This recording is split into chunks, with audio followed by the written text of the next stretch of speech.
Bob Gibson, the Cardinals' all-time leader in wins, strikeouts, shutouts, and innings pitched. The Wizard, Ozzie Smith, a 13-time Gold Glove winner. And Stan the Man Musial, who played more games than any Cardinal ever and amassed more hits along the way. They stand guard outside Busch Stadium in St. Louis, Missouri, where tonight the Indians try to salvage the series finale against the Cards. Hi again, everyone. Matt Underwood alongside Rick Banning. It has been a tough go for the Indians in the first two games of this series. They haven't hit. They don't have an extra base hit in the series so far, and Matt Carpenter has beaten them almost all by himself. Boy, he had a night to remember last night, starting off with a home run to get him on the board. Went off the glove of Chisenhall. Then he proceeds to come back out, get another base hit, get two singles, then the double, and then in his last at-bat, he's going to hit a home run for 5 hits, scoring 5 runs, and that's in history. Only 2 other guys have done that. That's Wally Moon and Stan Musial. Now, Carpenter's the only one that hit 2 home runs in the ball game and scoring 5 runs and getting 5 hits. So he had a very good night to go along with the other 2 Cardinal outfielders. And Corey Kluber did not have a good night pitching for the Indians. And so now, Rick, I don't know, maybe for the first time, Shane Bieber has a little pressure on him coming into the start tonight because the Indians need him to try and pitch well, get deep into the game. Well, this will be his first interleague start, of course, and it's only his second road start. So he's pitched in the Central Division. He's going to come out and pitch in St. Louis. It's a good ballpark to pitch in, coming off a 7-inning, 4-hit, no-run game against the Tigers. I think he'll be ready. If he can keep his fastball down and move it around and throw that breaking ball that he has, this is a good park for him to pitch in. Right-hander Jack Flaherty will counter for St. Louis. We'll be back with the first pitch coming up. Andre Knott will join us when we come back. Cleveland Indians baseball is brought to you by Who But WB Mason, the official office supplier of the Cleveland Indians. And by your Northern Ohio Honda dealers. Made in Ohio, Ohio proud.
at Busch Stadium in St. Louis.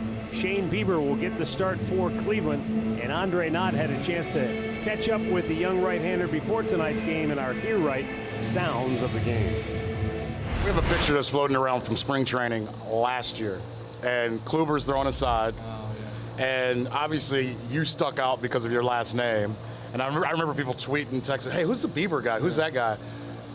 Can you put in a whole scene of where you were then, watching Kluber on the side, to now working out with him, preparing next to him? It's really kind of the same. I'm still trying to learn, and if anything, I'm trying to learn more from him now that I'm a little bit closer and have that interaction with him. And not just him, but the whole pitching staff. I feel like I'm in such a good place to learn, and I have such a good opportunity to learn from this starting rotation and the whole staff in general, and just the whole team really. I think we emphasize that as an organization, kind of learning from other guys, picking brains, see what works for you, what doesn't work for you, and really developing your routine over the years, because it's not just going to be one thing. It's going to keep developing over the years, and I think I have some of the best guys here in this pitching staff to learn from. What does it do for your confidence to get not only wins, just to see how your stuff plays? I remember before you got up here talking to different people, and they said they just want to see, they wanted you to know how your fastball plays, how your change, how your pitches work. What does that do for you personally? I think it does a lot. I think it's definitely reassuring. You try and tell yourself, the work that I'm putting in is really the right work, and it's paying off and all that stuff, but you really don't know until you get up here and realize how your stuff's playing, and just a little bit of reassurance goes a long way. So obviously, like I said earlier, I'm going to keep developing and trying to change my routines and trying to get better and better every day, but it's definitely reassuring to come up here and at least, it's only been a small sample size, but for 3 starts to be able to go out there and just at least compete and try to eat up innings and give the team a chance to win. Favorite team, favorite player growing up? Favorite team was the 0-2 Angels when they won the World Series. I'm pretty local. I grew up about 20-25 minutes from there, so we'd go to a lot of games.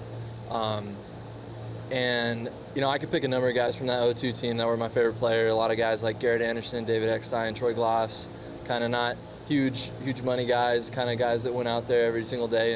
And like I said, kind of how I'm trying to be. They were just consistent, and the team knew what to expect from them. So no pitchers were your favorite players growing up? I did like, no, I mean, I was still a position player, trying to be a position player, trying to keep, that extra athleticism as long as I could.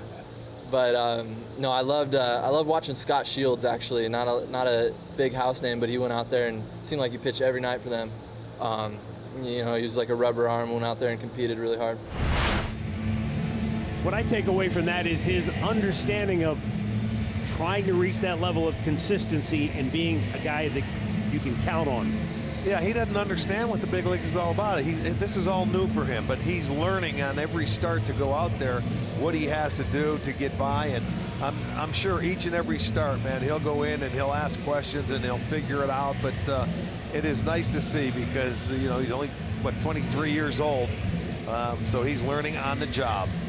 And on the other side, 22-year-old Jack Flaherty goes for St. Louis. A pair of young guns squaring off tonight at Busch Stadium, and we'll be back with the first pitch coming up next.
Flaherty will go tonight for the Cardinals, a former first-round pick. And we'll go downstairs to Andre Knott with more on the right-hander. Well, he's coming off a great start against Milwaukee. We've talked about it a little bit, what Jesus Aguilar was able to do to him as he golfed the home run against him. But he's a fastball slider guy, occasional changeup, and he'll go to the curveball to the back foot on lefties. But the fastball is explosive at times, guys. And he's going to be a fun pitcher to watch tonight. This should be a fun pitching matchup. Especially you've got two young guys both trying to make their mark and show their managers that they can be trusted. And obviously, you know, two teams in different situations. The Indians still entrenched at the top of the American League Central Division standings. Despite losing the last two nights, they're still 7.5 better than Minnesota. And St. Louis, on the other hand, they're 4 games back of front-running Milwaukee, with Chicago sandwiched in between them in the National League Central. Well, yeah, the Indians want to try and salvage one here before they head west. They got an off day, so they've got to get their offense going a little bit. Only 10 hits in this series, all singles. 4 the first night, 6 last night, and they did score early. They put 2 on the board early last night in the first inning, which they've been able to do a lot this year. But they're going to get another young pitcher going at them. It'll be the 11th time that the Indians have faced a pitcher facing them for the very first time. And so far in their first 10 starts, they've done a pretty good job against pitchers like that. They're 2-5 with a 5.57 ERA going against those. We'll see if they can do that to Flaherty tonight. You saw Mike Matheny in the Cardinals dugout, standing there next to pitching coach Mike Maddox. Matheny, an Ohio guy, grew up down in the Columbus area, went to Reynoldsburg High School. He's done a pretty good job, though, since taking over here in St. Louis. 3 times they have won the National League Central Division, including a 100-win season back in 2015. Okay. Jack Flaherty will lead the Cardinals out onto the field.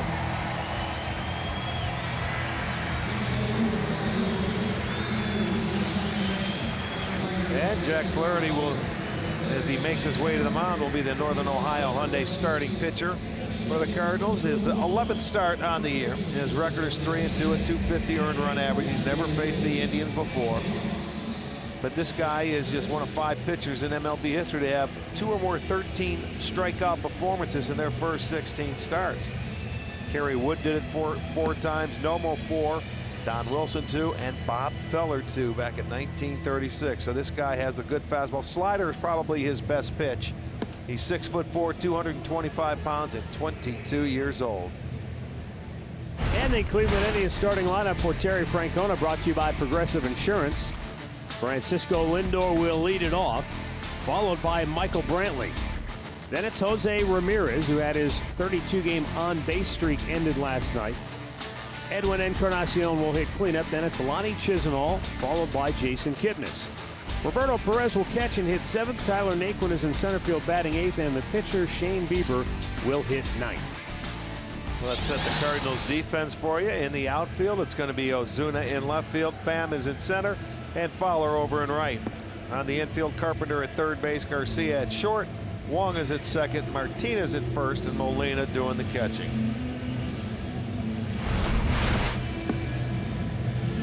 Crew Chief Larry Vanover will call the balls and strikes tonight. David Rackley at first, Hunter Wendelstedt at second, Chris Guccione is down at third.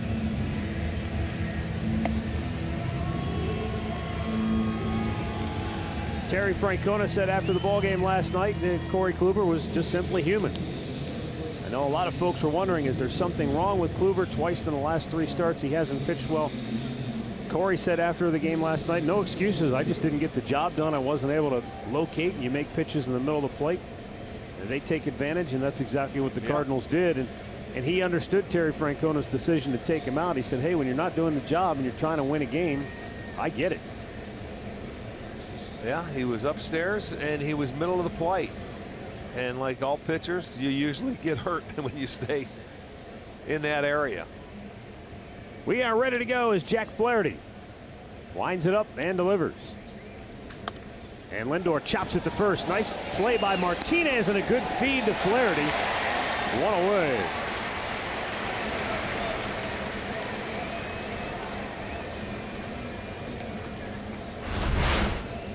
that ball going down the line, but Martinez ranging to his left makes the play, and plenty of time. Throws it over to Flaherty, and they get the first out on one pitch. 90 degrees our game time temperature, and still very humid here in St. Louis. The good news is no chance of rain tonight. Yeah.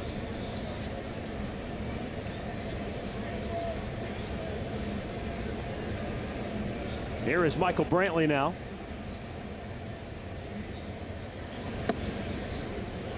And Flaherty delivers a first pitch strike.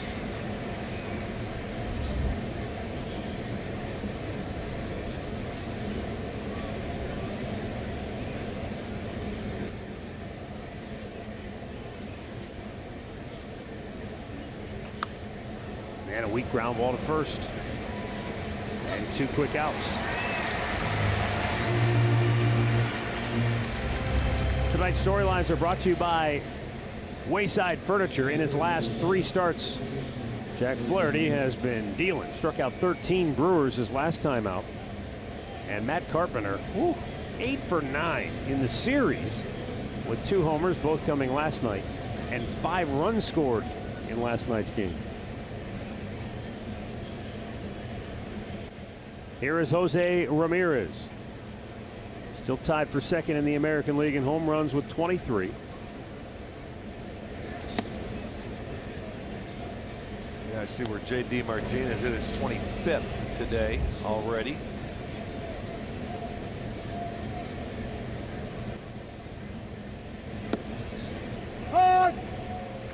One and one to count on Ramirez, who's also tied for 6th in the AL with 52 runs batted in.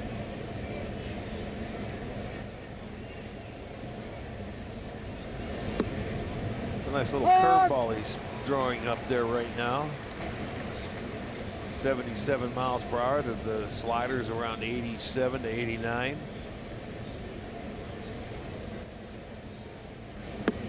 Back foot, able to lay off, and it's 2-2.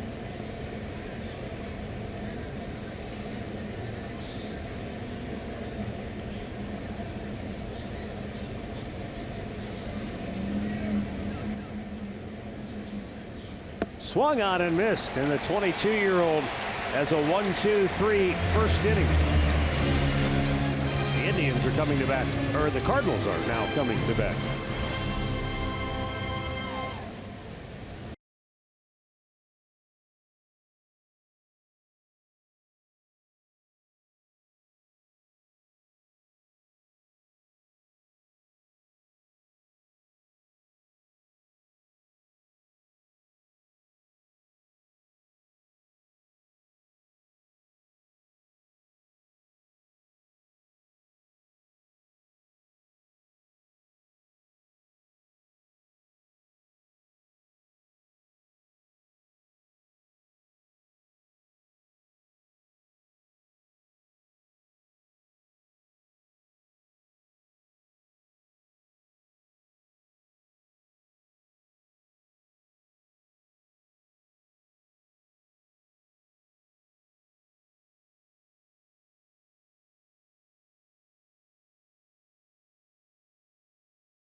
Starting pitcher, and Bieber is 2-0 this year with a 2.45 ERA in his 18 1/3 innings. Just 22 hits. He has 22 strikeouts. Only walked 3, and this is the first time he is making an inter-league start. Get him out of the Central Division in the American League. Mike Matheny's starting lineup looks like this. Matt Carpenter leading it off, followed by Tommy Pham. Jose Martinez will bat third. Then it's Marcell Ozuna, Yadier Molina and Greg Garcia. Dexter Fowler, Colton Wong, and the pitcher Jack Flaherty hitting ninth.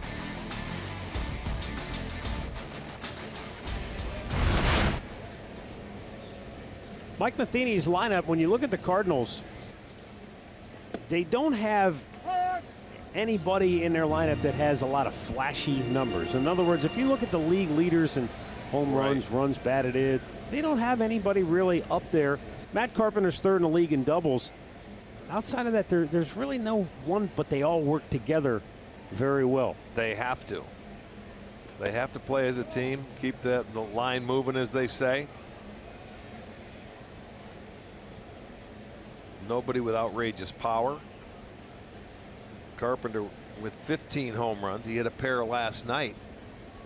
Got off to a terrible start this year in the month of April, but has been on fire in his last 39 games.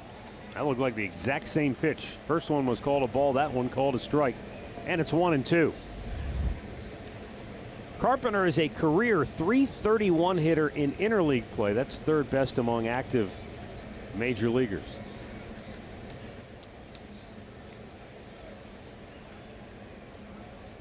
Swung out and missed, and Shane Bieber strikes him out to start the game. Let's check out the Indians defense, brought to you by Dodge. In the outfield, it's going to be Brantley in left, Naquin is in center, Chisenhall over and right. At third base, Ramirez. Shortstop is Lindor. Kipnis is at second, and Encarnacion gets the start at first, and Perez doing the catching tonight. Right-handed hitting Tommy Pham looks at a fastball, bottom of the zone for a strike. That's a good sign when you can see Shane Bieber peppering the bottom part of the strike zone. When he can drive it down, he can be tough to hit. And there's the breaking ball. It's 0-2. And that plays off it very well right there, the breaking ball. Because we were telling you last night about Carpenter, who had the 5 hits. He's an excellent low ball hitter, but he got a couple of strikes, and then he went below the strike zone when he got to 2 strikes. Just got a piece of that to stay alive. Tommy Pham hitless in the series. He had a 13-game hitting streak, but has since gone 0 for his last 20.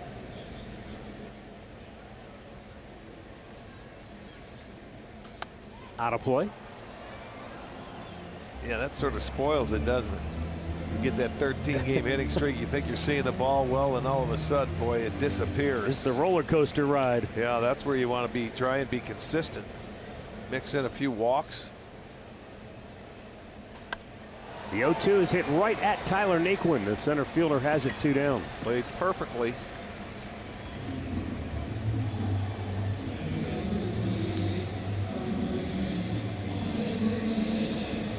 It's going to bring up Jose Martinez.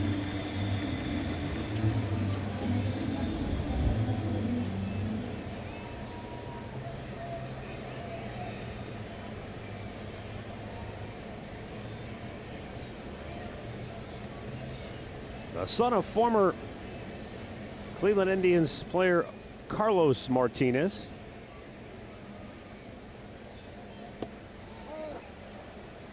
Fastball missing just outside. Jose Martinez leads the National League with 10 3-hit games.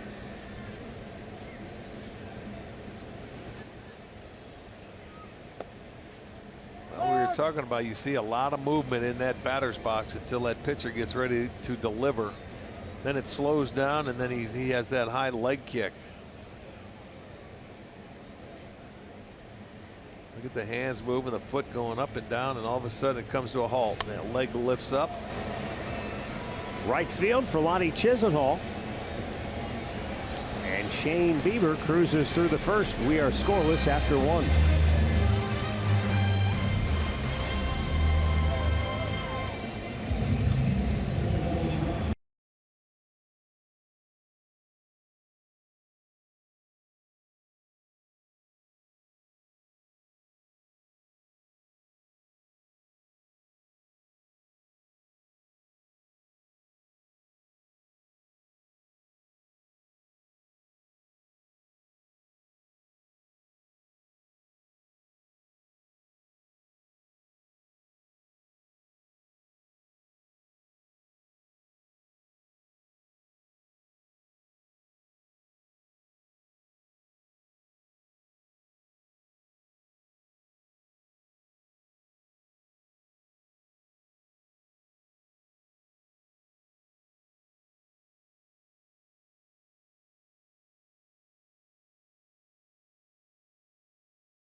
app.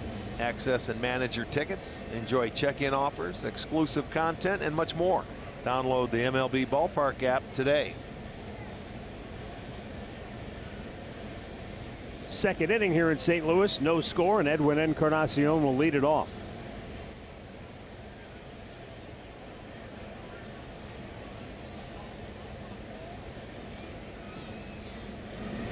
Edwin began the day tied for fourth in the American League with 53 runs batted in.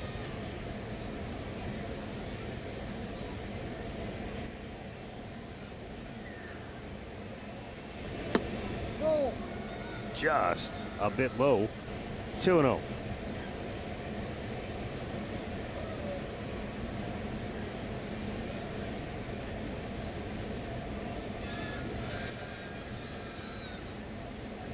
There's a ball hammered. Deep left field. Ozuna looking up. Gone to Souvenir City. And the Indians strike first, taking a 1-0 lead on the 19th home run of the year by Edwin Encarnacion. He got himself a 2-0 pitch he could handle, and he took advantage of it. First extra base hit in the series for the Indians. It's a home run, and it'll give him a 1-0 lead.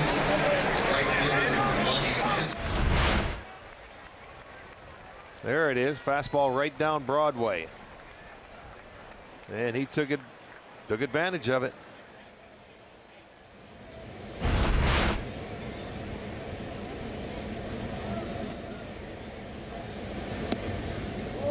Lonnie Chisenhall.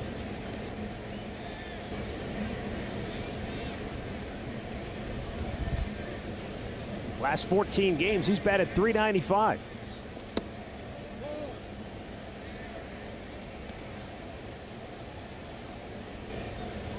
That Edwin home run just over 400 feet on the tail of the tape. It was a high changeup that it was called a strike.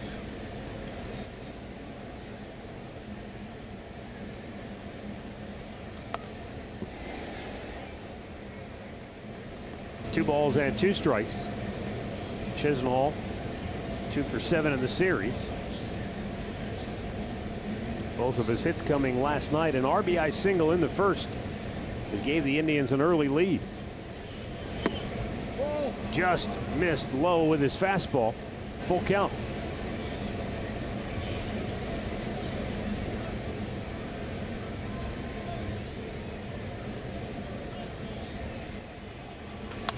And now Lonnie drills one high in the air, deep right field. Dexter Fowler looking up, and that's gone.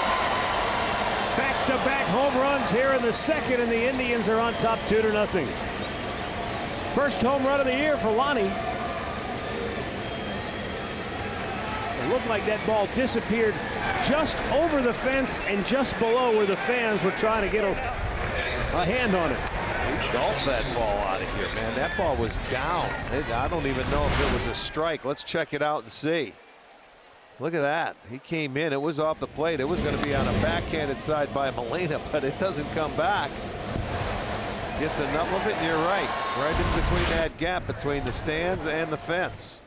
Fifth time the Indians have gone back-to-back with home runs this year. And now Jason Kipnis, riding a 3-game hitting streak, takes outside ball 1. 2 home runs right there. Now Flaherty has given up 9.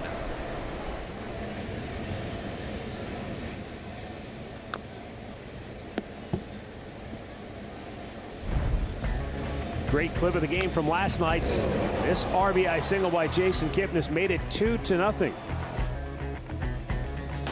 But a lead that did not last, as St. Louis would score 11 unanswered to run away with it. The 1-1 up high.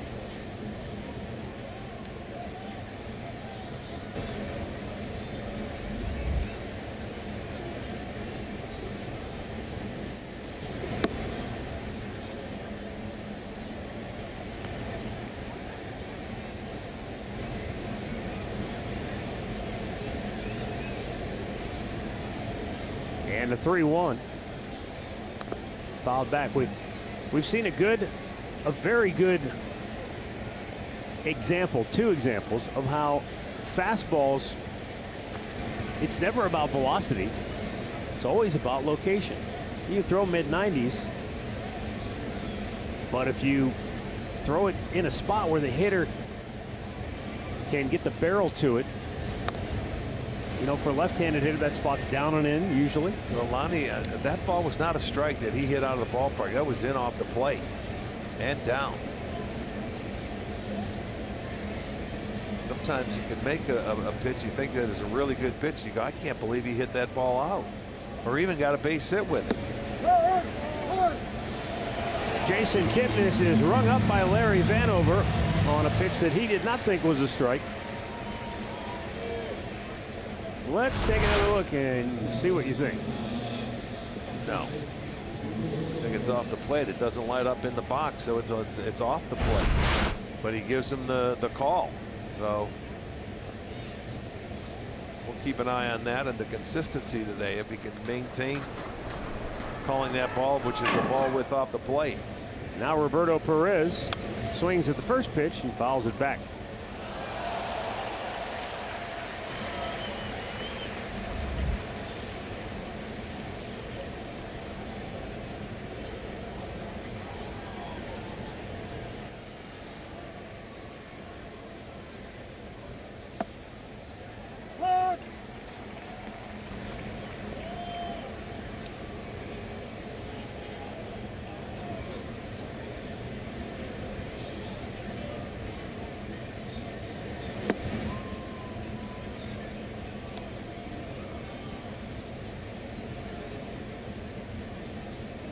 Flaherty in that last start against Milwaukee, where he pitched 7 innings, gave up only 1 hit in that ball game, and that was a home run to Jesus Aguilar. But he had a no-hitter going for 6 1/3 innings in that game.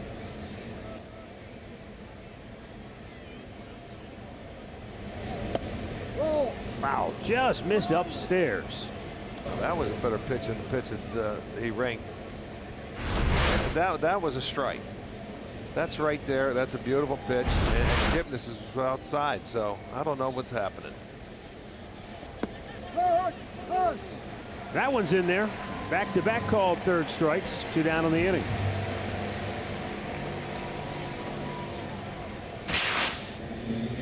Encarnacion, boy, he got a pitch to his liking. About 400 feet. 2-0 count, and then Chisenhall goes down and in. You can see his wasn't hit as hard, but he went down. He hit a tough pitch to get out of the ballpark, but he got his first home run. He dug it out. Yes, he did.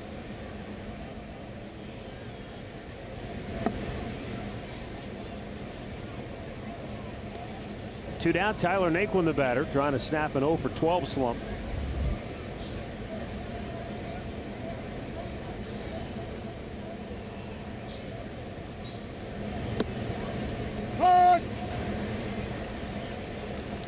You know, in that first game when John Gant was pitching, we saw a lot of change-ups and breaking balls, and it looks like that's going to be the theme again tonight with Molina behind the plate and working this kid through a ball game. He's got a good curveball. Naquin muscles one right back up the middle. And a 2-out hit will get the pitcher to the plate here in the second inning. Naquin gets on top of a pitch that's above the belt. And that was at 95, so a good job of getting on top of it. Getting a base hit here, 3rd hit in the inning. And that brings Bieber to the plate for his first major league at-bat. Last pitcher to get a hit in his first major league at-bat was Josh Tom back in 2011. Bieber told Andre before the game most of the players that he admired growing up were regular players, like everyday guys. He wasn't someone that watched pitchers in particular. He liked a lot of those Angels players growing up in Southern California, like Troy Glass, Garrett Anderson. Yeah, they were fun to watch, I'm sure.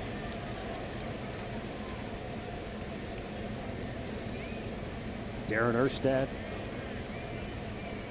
He's in the hole here, 0-2. And he got a piece of that following a 94-mile-an-hour fastball right back. Usually when you're on something, when you get to 2 strikes and you're a pitcher, you're going to see a hook now. Yeah, we'll see something off speed a little bit, I think, to take him off the fastball.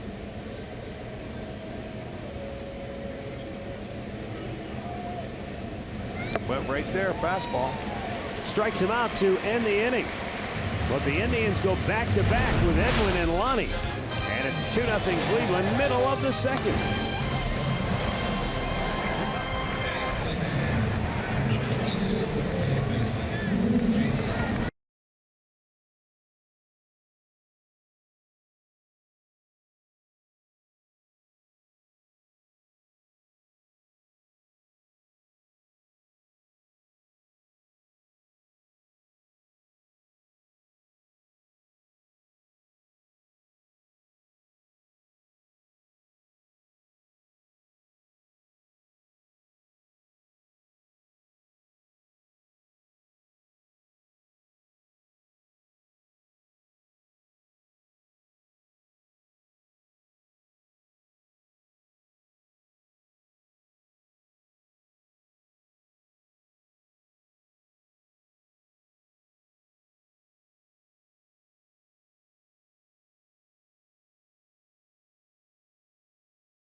In the American League, Jose Ramirez still entrenched at third base as the starter. Betts, Trop, Judge in the outfield, along with Machado, Altuve, and Abreu on the infield. Yeah, that's pretty much stayed the same. Ramos behind the plate, J.D. Martinez, the DH. Now for the National League, Buster Posey leading among the catchers. Then it's Arenado, Crawford, Albies, and Freeman. A lot of those Braves on the right side of that screen, huh? First, Braves. second, and right.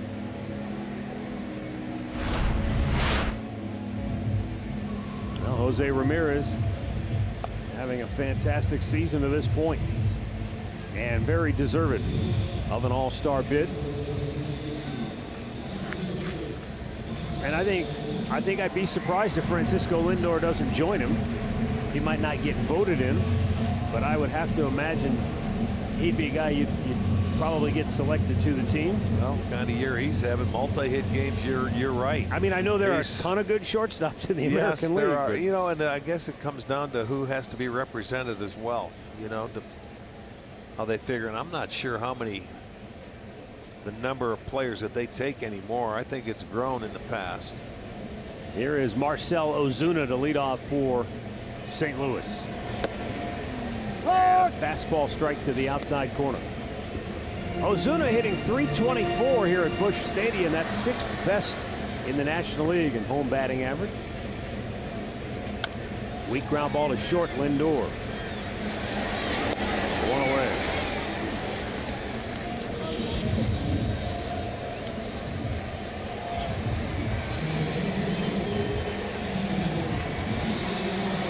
Yadier Molina.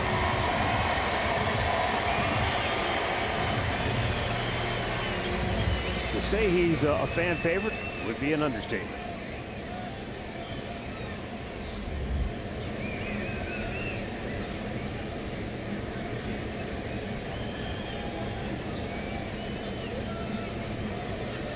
Made his major league debut back in 2004.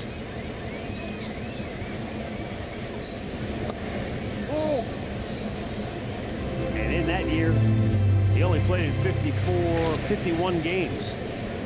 But ever since, he has been the mainstay behind home plate. Ground ball right back up the middle and through. That's his 11th hit in his last 11 games. And the first hit by the Cardinals tonight.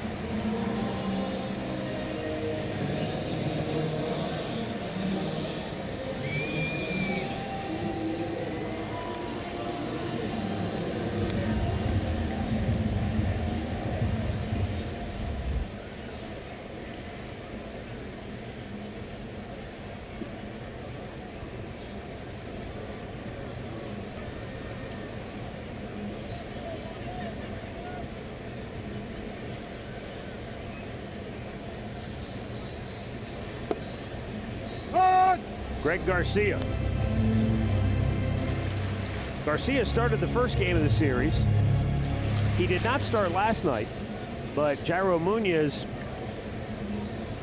beat himself up facing Dan Otero, and he had to leave with a left ankle contusion. Sure. Understandably not back in the lineup tonight. Yeah, he beat himself up in one at bat, no doubt. Well, I will say this, though. Shane Bieber coming out throwing strikes.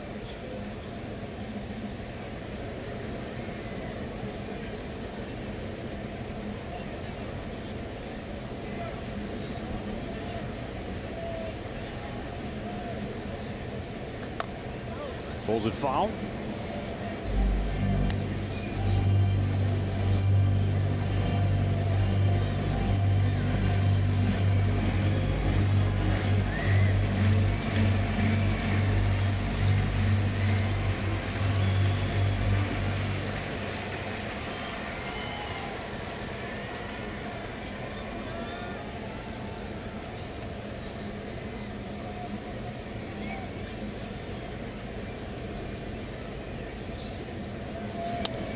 To left field. Brantley won't get it. They'll cut it off and keep Molina at second base, but the Cardinals with back-to-back singles with one out here in the second inning.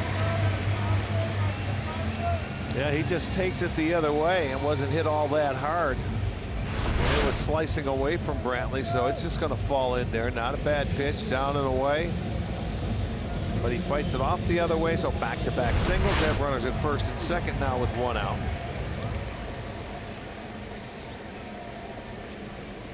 And it brings up Dexter Fowler, who in the month of June has batted just .140.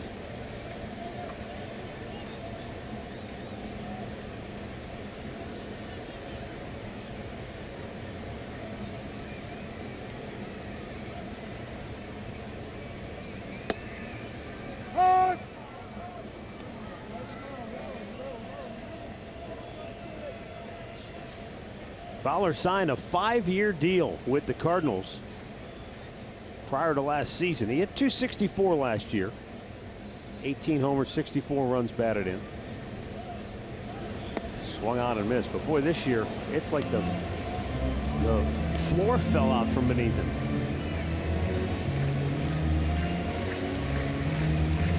Well, he's struggling, Matt. The way he's swinging the bat, at least that we've seen, it looks like a different person.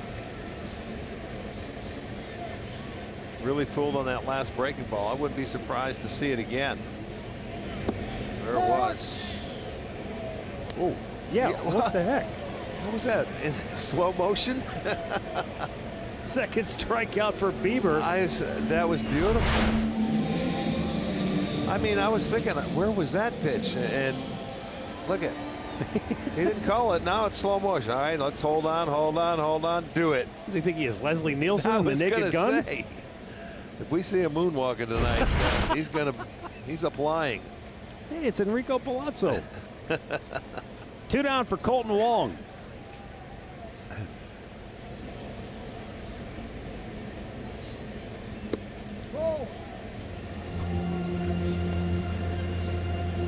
Thing you got to watch out for with Wong is when he beats the ball into the ground. He has 10 infield hits this year. That's the best among St. Louis hitters. Coming out of that left-handed batter's box, as soon as he makes contact, he's full speed in a hurry. Back in the days in the 80s, boy, those guys had a boatload of guys that could get infield hits, didn't they? Speedsters.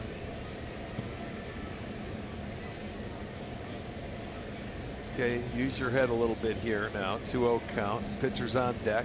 Not that you want to walk, but just go ahead and make your pitch.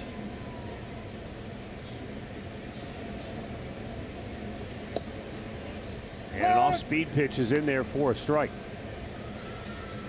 Well, remember, that happened last night in the 3rd inning with 2 outs.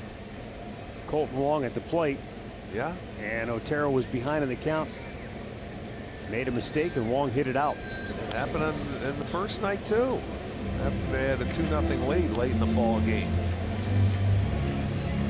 Wong hit a base hit with 2 out. They drove in their 3rd run with first base open and the pitcher on deck.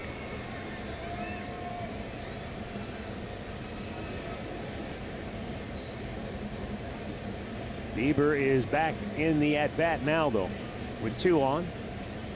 The 2-2 pitch, and he's going to ring him up looking at a fastball. Nice comeback. 3rd strikeout for Bieber. And the Cardinals strand a pair. 2-0 Cleveland after 2.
Lips, and you can pretty much tell what Tito is asking Roberto Perez, but let's not belabor the point.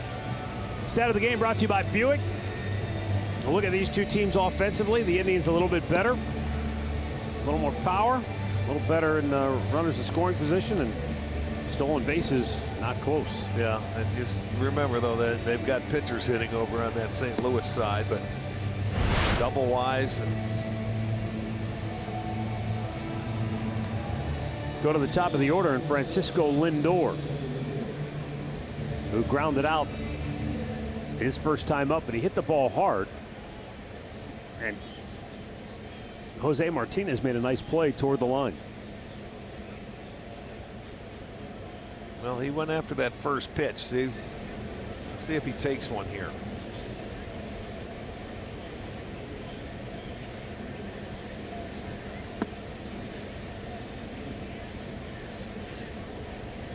In the month of June, Lindor has hit just .242, but he has scored 20 runs.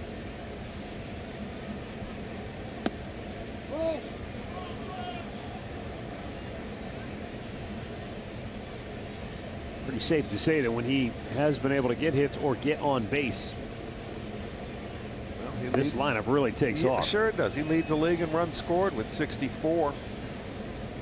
2 more ahead of Mike Trout. You see Betts, he's missed some time, but still, you know, that's We're not even at the halfway point. We got about 3 more games before we get to the halfway point.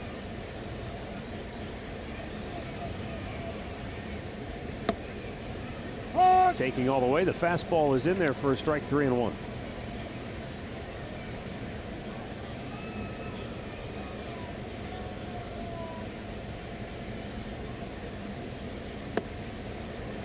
Change up.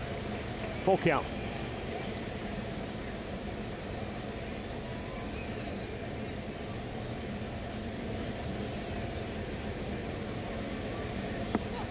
And that's ball 4, so the Indians get their leadoff man aboard. All right, we're going to return to the ballpark on Friday, July 6th, and it's going to be Dollar Dog Night when the Indians will host the Oakland A's. That'll be coming to town for their only time of the year. Come on out early in the corner for pregame. 10,000 fans will receive a snap pack cap. That'll be courtesy of Subway, and then after the ball game, there'll be a fireworks show.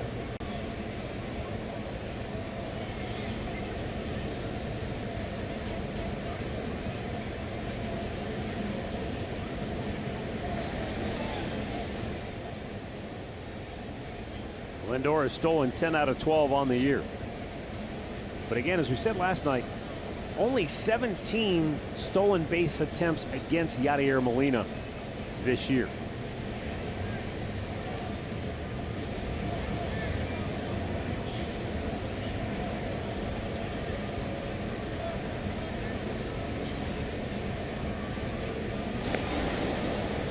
Of those 17, he's only thrown out 4.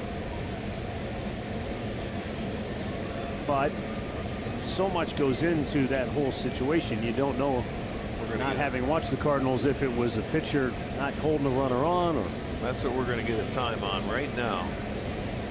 Jack Flaherty, see how long it takes him to deliver.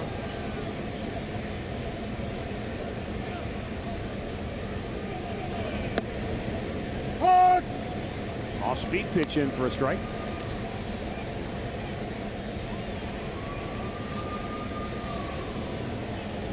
Sandy Alomar relaying that information to Lindor.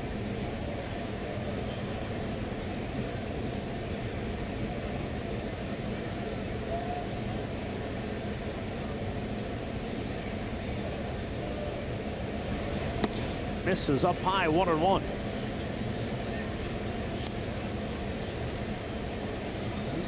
Maybe just a tick below average.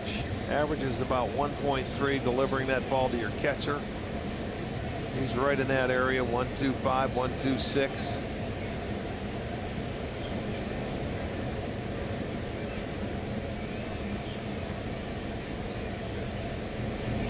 And it's fouled out of play.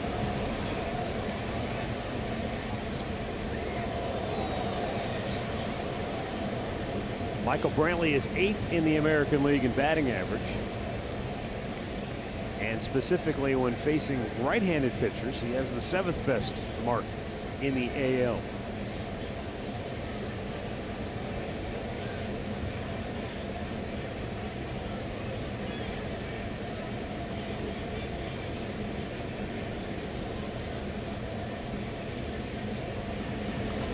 Brantley lines it to right field on the 1-2 pitch. Down it goes into the corner.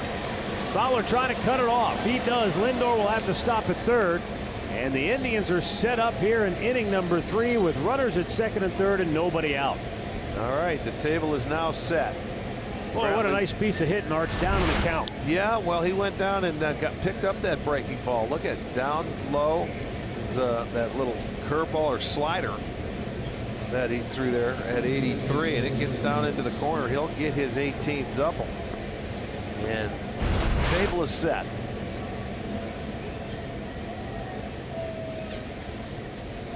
Jose Ramirez struck out swinging with the bases empty in the first inning, but now with runners at second and third, we'll see how Flaherty pitches him.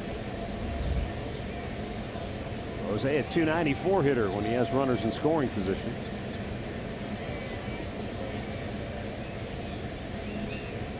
And he hits a ground ball to Martinez, who looks the runner back at third and gets a big first out for Jack Flaherty.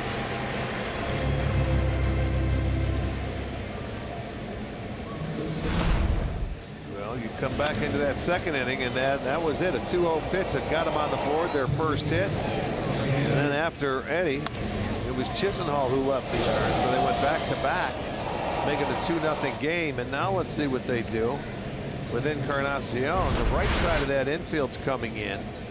They're going to cut the run off at the plate. The left side will remain back, at least at short. We'll see how they go after Encarnacion here with first base open. It was almost 1 month ago the last time the Indians had back-to-back home runs in a game.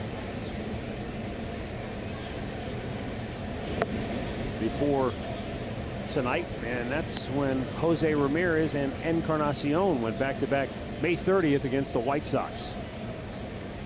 So sure they're going to want to have a lot to do with Edwin here.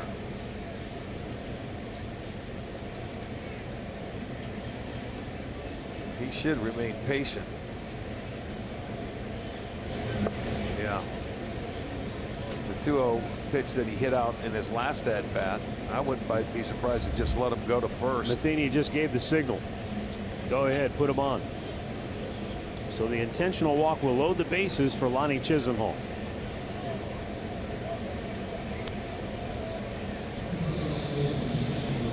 Well, the Indians have been outstanding this year with the bases loaded. They have 6 grand slams as a team.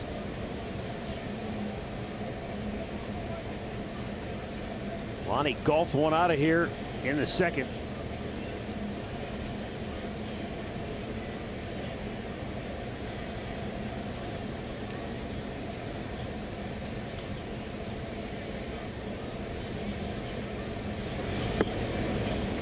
And he goes at him with a first pitch breaking ball, and he swings right over the top.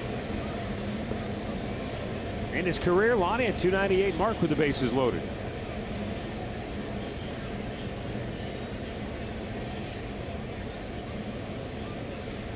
.50 pitches already on the night for Jack Flaherty. Broken bat roller to second base. They get one there, back to first, not in time. And it's 3-0 Cleveland. Chisenhall with a almost full stride leap at the very end just to beat it out. His second RBI of the night. They did a pretty darn good job of turning that double play. I didn't think it was hit hard enough to really make it close, but they sure did. Look at how quickly Wong got rid of that ball. Garcia in the relay, you can see Chisenhall's foot just hits the bag, and he's watching it all the way.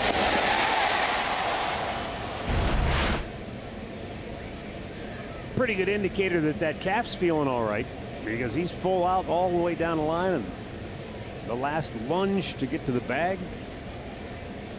Now Jason Kipnis still steaming after being called out on a third strike last inning on a pitch that certainly did not look like it was on the plate. And he was barking at Larry Vanover from the dugout.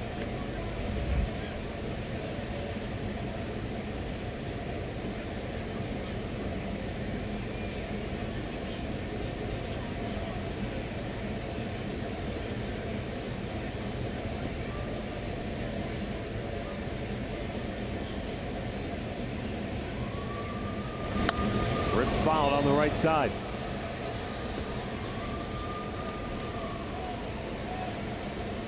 Tell you what, Arch, if I'm Lonnie Chisenhall, taking my leadoff down there at first, see where Carlos Martinez is playing. He was right in front of Lonnie. You have to peek around him because he's such a big guy. Yeah, well, you get on his back, you know, his right hip, and move off. Get off more. They're not going to throw to first base. You know what I'm saying? He's going to have to go back. If he moves, you move. So go out past him so you can see. He's staying right behind him like it's his normal lead. If he's not on the base, go around him.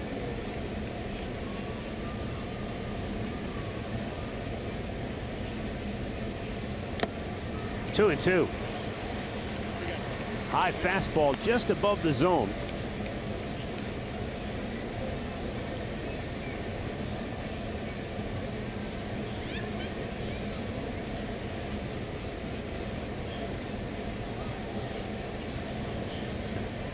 like he disappears. Well, I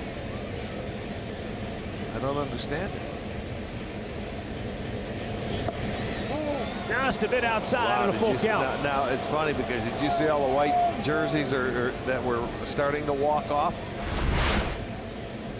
They all started to walk off, but that was outside. That was like the pitch he rang them up on. So, full count now.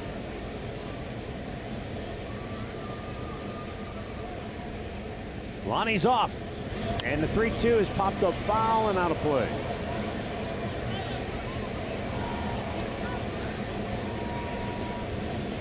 Michael Brantley at third base. And Lonnie will get a really big head start because Martinez has dropped behind him, trying to close down that hole on the right side. Outfield straight away deep.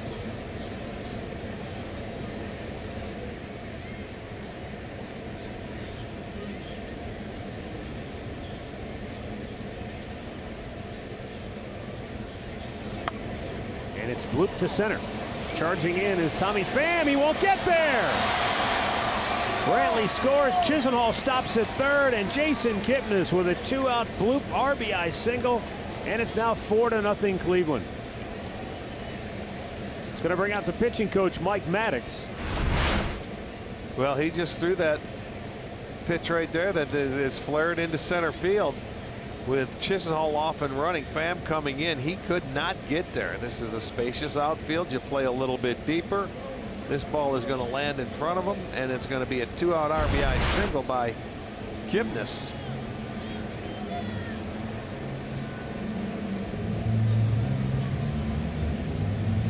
Keep the inning going. That's a big run, getting those second and third, nobody out, to get them both in. You know, if they would have got out with just one run, that would have been a, you know, I think a break for the Cardinals. But they're able to get that second run in, and that's well done. 2-out RBI hits, sometimes tough to come by, but boy, when you can pick a few of those up, they're backbreakers for the other side.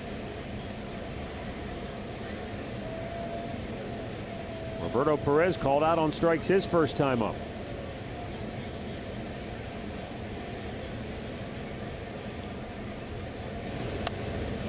And he fouls one right back into the seats.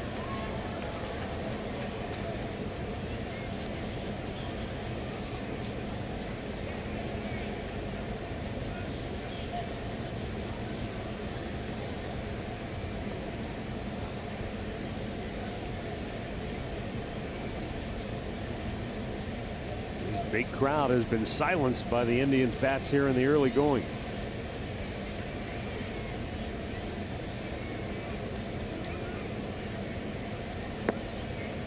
Breaking ball misses low.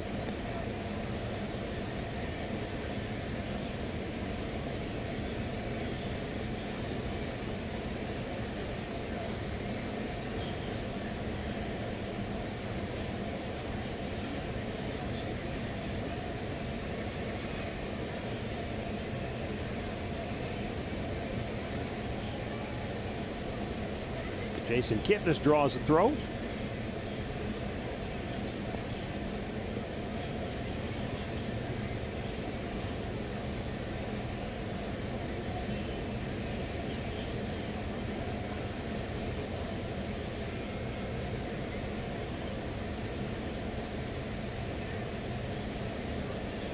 And that's outside. Not by much, but it's 2-1 and over 60 pitches now for Flaherty.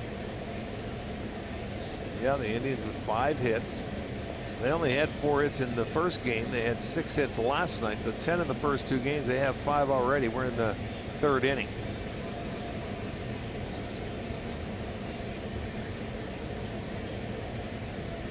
And that's low and away. 3-1.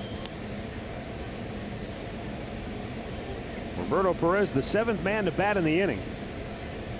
And on a humid night, this inning might be just taking a physical toll on Flaherty.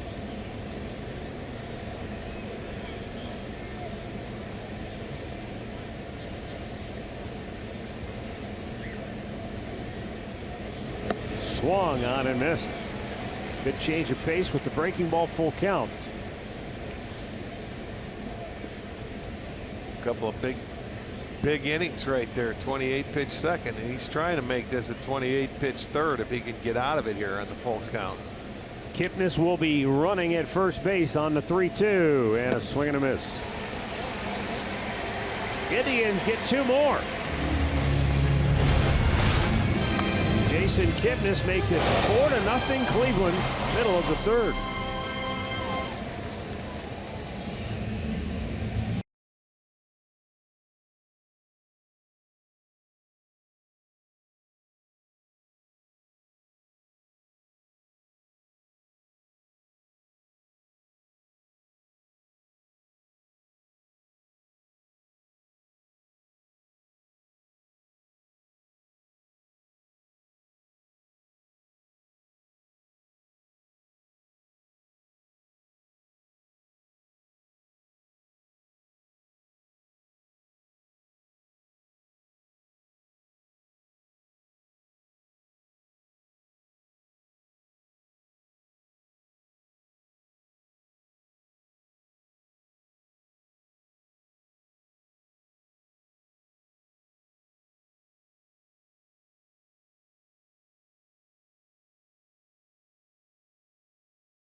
Purchase of an adult ticket. Kids tickets are located in the family deck at Progressive Field and home to our expanded kids clubhouse. They're only available at Indians.com/kids tickets.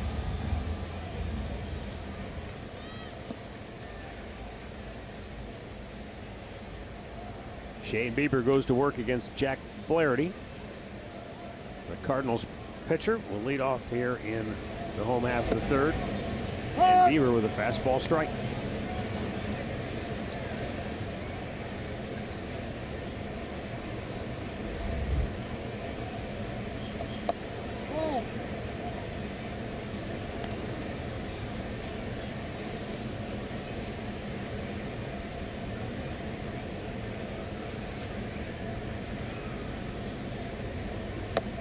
Oh.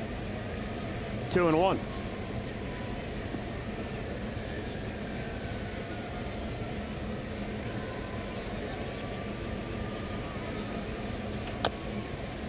Chopper right back to the mound. 1 away. Take a look at our Kia drive to success tonight. Matt Carpenter since May 16th. Swinging a pretty good bat. Almost 350 average, dozen dingers. 33 runs scored. That's helping your team out from the leadoff spot. Yeah, that's a pretty good stretch right there. 38 games. You go from the middle of May. That's a nice run, boy. Over 6 weeks.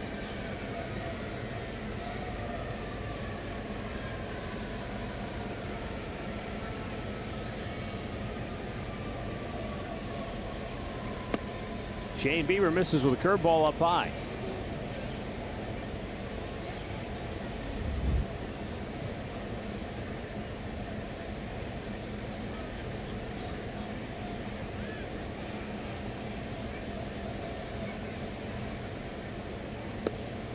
Bieber, as I said, from Southern California, was a 4th-round pick of the Indians just 2 summers ago.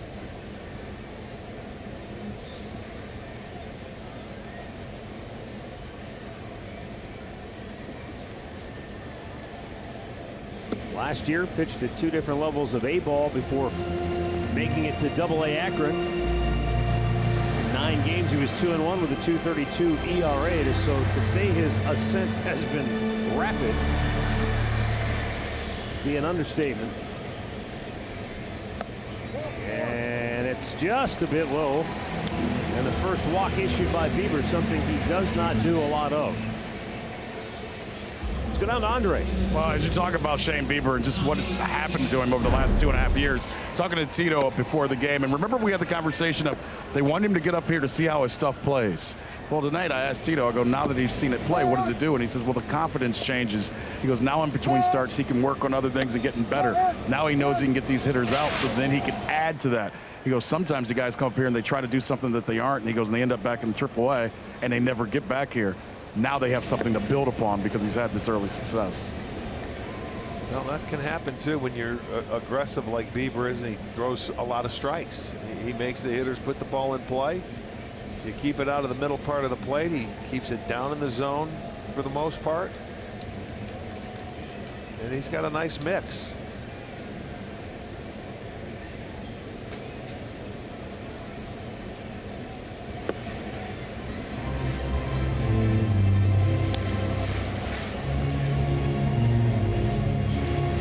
Trying to regroup after walking Carpenter and falling behind Pham 2-0. 6 straight balls.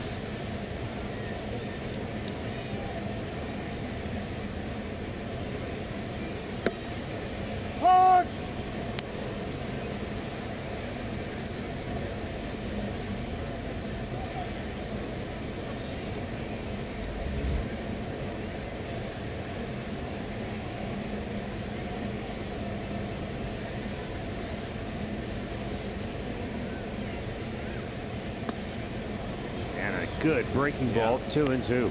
Yeah, you see, you get yourself in that count. He was able to get that 2-0 pitch, and now he slows it down for the 2-1 count, but it's down. A little below the zone. You get the swing and miss. Now back into it. Even the count back up. I think that's the thing that surprised me more than anything about Bieber is the poise for his secondary pitches that he can control. To third, Ramirez goes the long way to first. 2 down. That was the only play for Jose. Wasn't going to be able to go to second base with it, so you take the sure out at first. That was right over the bag. Almost clipped that. What is it with that third base bag? We've seen a couple of balls hit the bag. Holmes got a hit on the third base bag in game 1.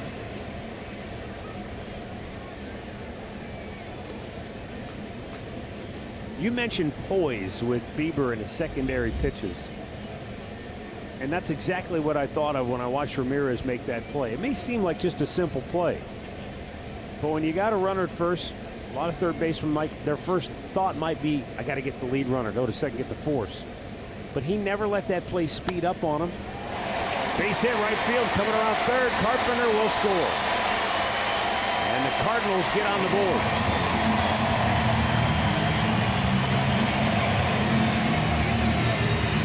That is a pretty good job of hitting.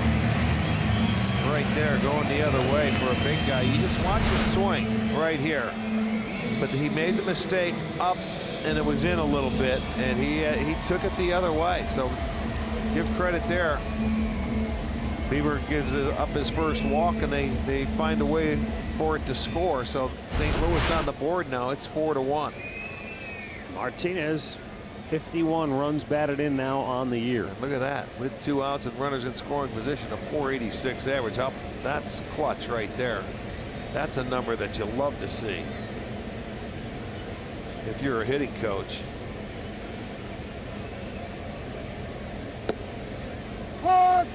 Marcell Ozuna looks at a strike, grounded out his only time up.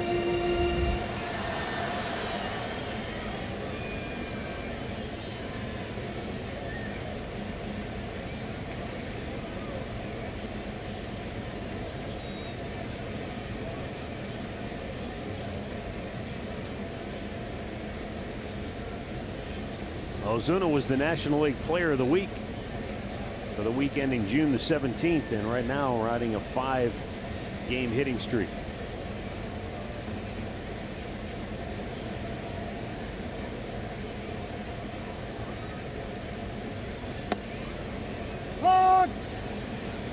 Bieber gets ahead of him 0-2.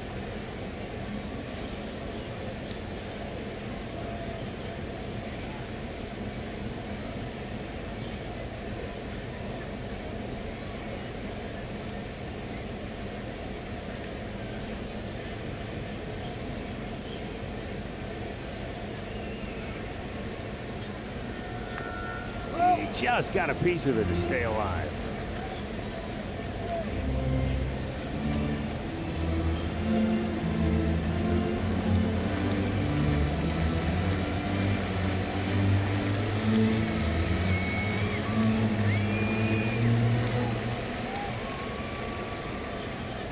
See what they go with here. Ahead 0-2.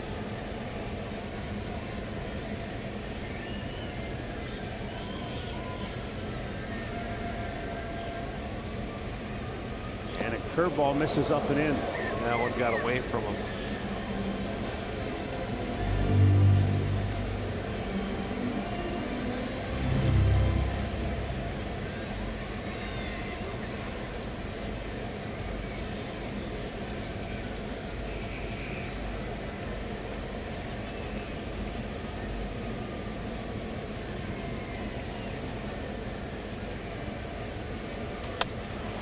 Fastball hit into right field.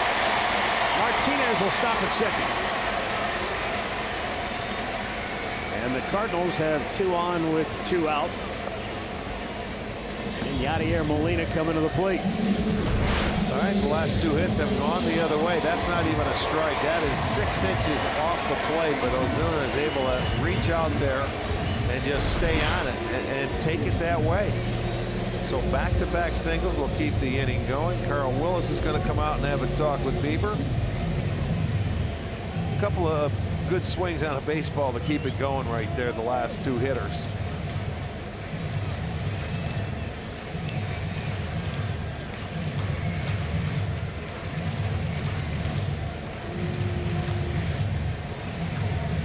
Well, Yadier Molina had a base hit right back up the middle his first time up.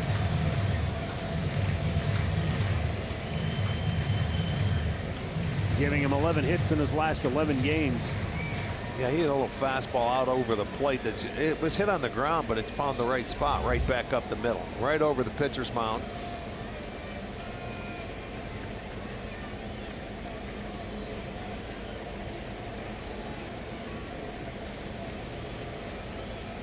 Eight of his last 11 hits have gone for extra bases. 3 doubles, 5 home runs. Beautiful. Got him out in front 0-1. Yeah, he was in swing mode there. He was looking and he backed off a pitch.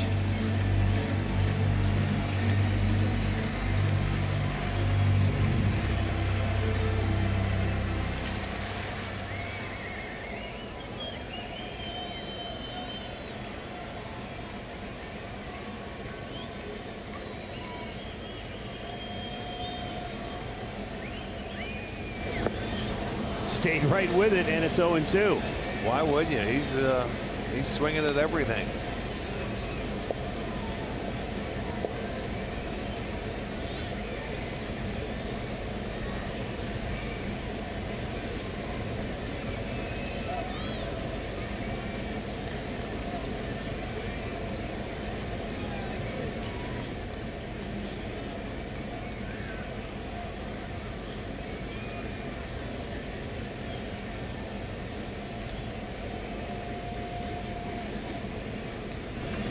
Ground ball to third. Ramirez will go to first.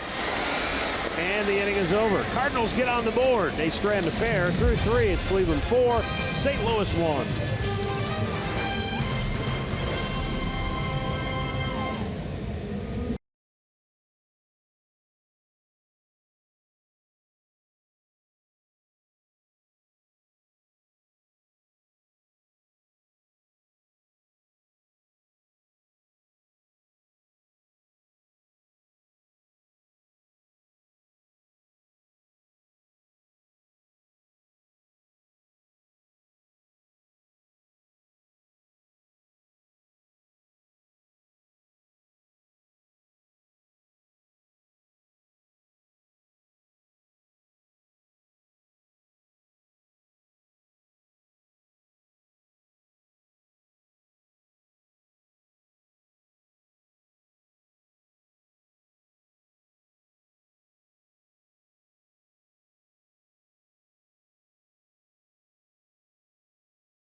by Mike Bass Ford.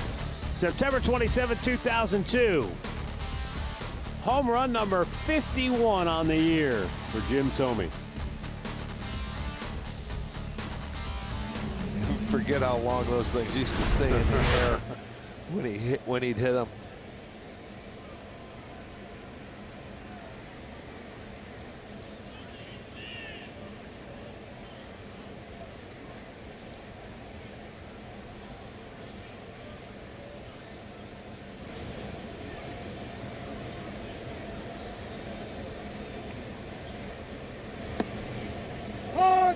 Tyler Naquin in his first at-bat was able to get on top of a high fastball to get a base hit and drive it into center field.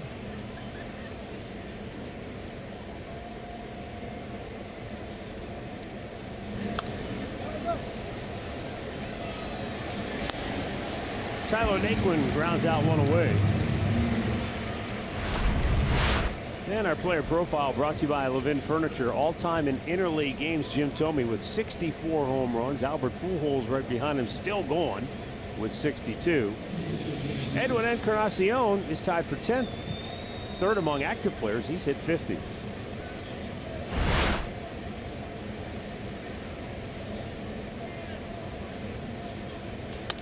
How about Shane Bieber trying to plug the gap? He will. And will he go for two? He will. Why wouldn't you? He's on his way in there, and he's going to slide in safely with a one-out double. And look at that smile. Why, sir? His second at-bat. That was a nice stroke right there. Gets himself to second base. They have the baseball. That'll be in his locker when he's done after today. And watch him make the decision to go to second base. Good swing. Look at the base, hit it, and go. Kick it in the gear. Attaboy, and a nice slide. Hey, he's done that before. Arch, don't be so quick to think it'll be in his locker. The authenticator has it now, but then Trevor Bauer, if he gets his hands on it, he may not see it for a couple days. Because remember they kept Trevor Bauer's first hit when he got one in Chicago? I don't remember that. It was off Arrieta, and the guys kept it from him for a couple of days just to mess with him. He said they lost it. He'll have it. It'll be in his locker before long. I'll let you know. Well, let's see if the Indians can get that run right back. Francisco Lindor walked and scored in the third. But he's been very good with runners in scoring position this year. Not this time. 2 down. Bieber moves to third base. This is our first pitcher hitting stat cast of the year. 94, not a bad job.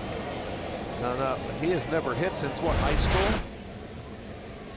I don't know if he batted in college or not. I'd have to look. Let me see if I can. Hold on a second. Let me see if they have anything here.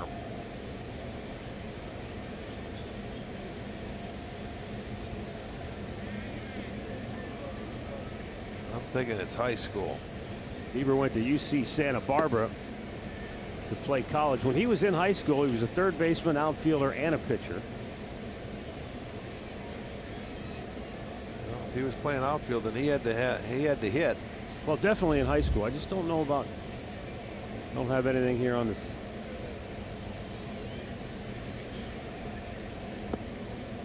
College career in terms of hitting. He's never had a professional plate appearance. He told me it was a long time ago the last time he picked up a bat. Yeah, so, it was in high school. So it was high school. He said it was high school a long time ago, Sure but he did say he was a jack of all trades. He went 12 for 72. 2 doubles, 4 ribbies, 5 runs scored his senior year.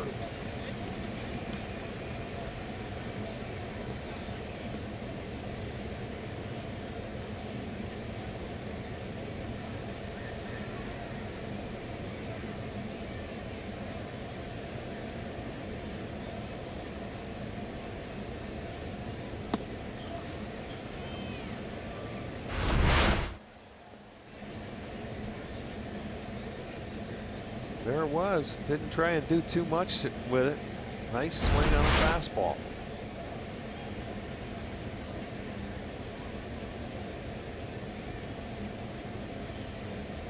Two to Brantley. Inside, full count.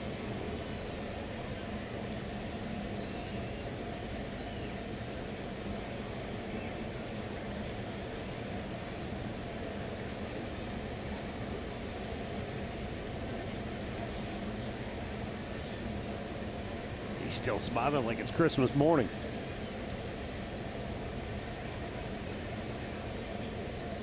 Brantley with a line drive to right field, but it's caught by Fowler. And the inning is over. Middle of the fourth, 4-1 Cleveland.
Video with hashtag Hats Off for Heroes. For each post, T-Mobile will donate $1 to support veterans.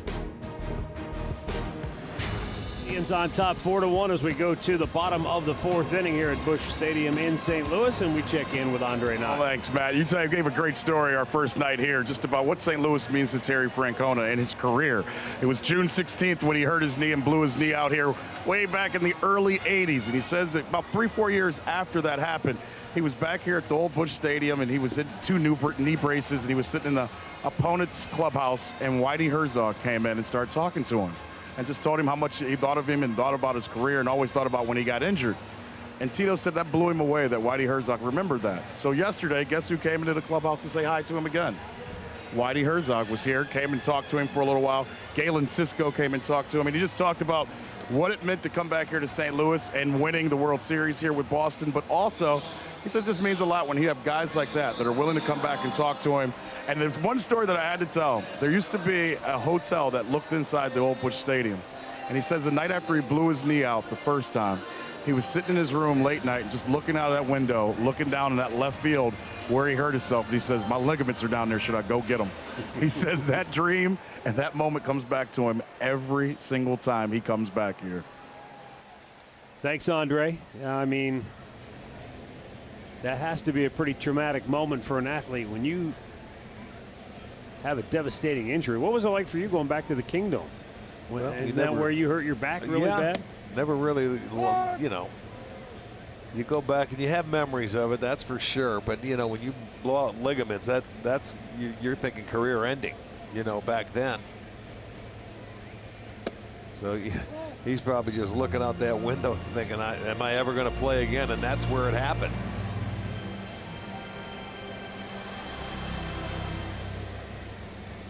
Greg Garcia leading off for St. Louis here in the home half of the fourth. And he lifts one to left. Michael Brantley coming in.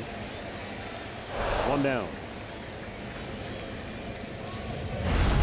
Injury report brought to you by the attorneys at Elk & Elk. The Brewers lose Lorenzo Cain to a groin injury. Chris Bryant down with a shoulder injury for the Cubs. And Dylan Bundy goes down for Baltimore like they can afford any injuries. Right.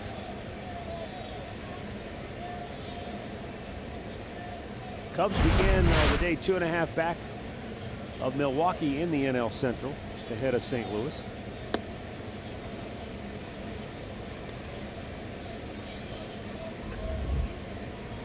Oakland leading Detroit 1-0 in the 8th inning in the Motor City tonight.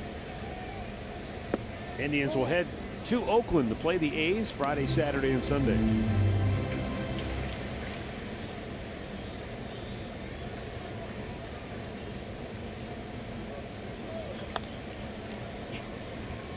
And you reported to me before the game that Chris Bosio, the Tigers pitching coach, had been relieved of his duties. Yes, he was. He was fired. And they've given up only 1 run today, and they're still losing. They've had their struggles recently. Dexter Fowler leans back from a high fastball. It's 2-2.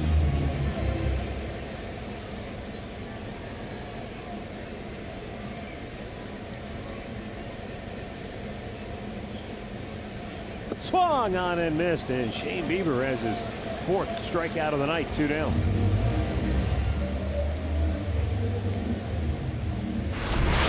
Gets him on the curveball.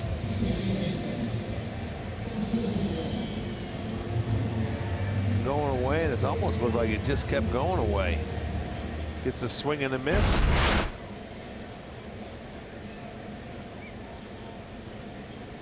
Now Colton Wong. He was rung up back in the 2nd inning with a couple of men on base.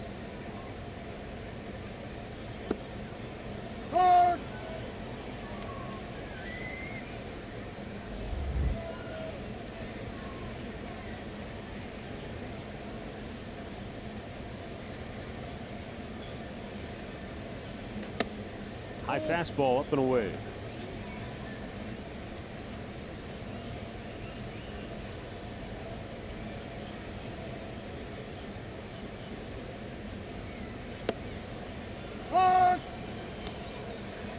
Boy, he's just spitting on that curveball, isn't he? Wong's just letting him throw it, but he's throwing it for strikes.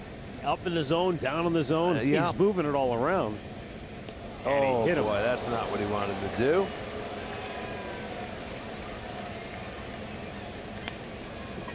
Had him down in the count. Looks like the pitcher's going to be called back for a pinch hitter. Had him right on the backside. He wanted to go in with the fastball, but not that far in. So you're right. It's pinch hit time. Munoz. Jairo Munoz.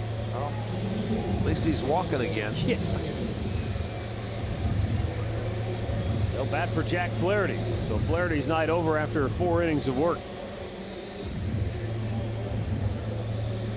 I want to send along birthday wishes to Leo Fole, turning 75 from Macedonia. Happy birthday, Leo, and a happy 60th wedding anniversary for Jack and Lois Diltz of Findlay, Ohio.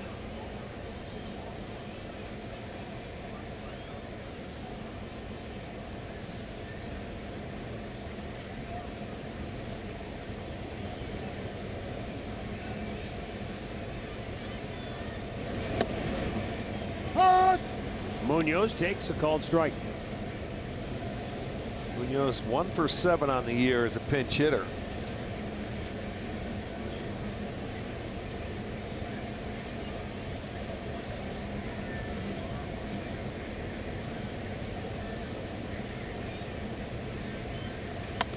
Oh, Bieber with a great job to flag that one down.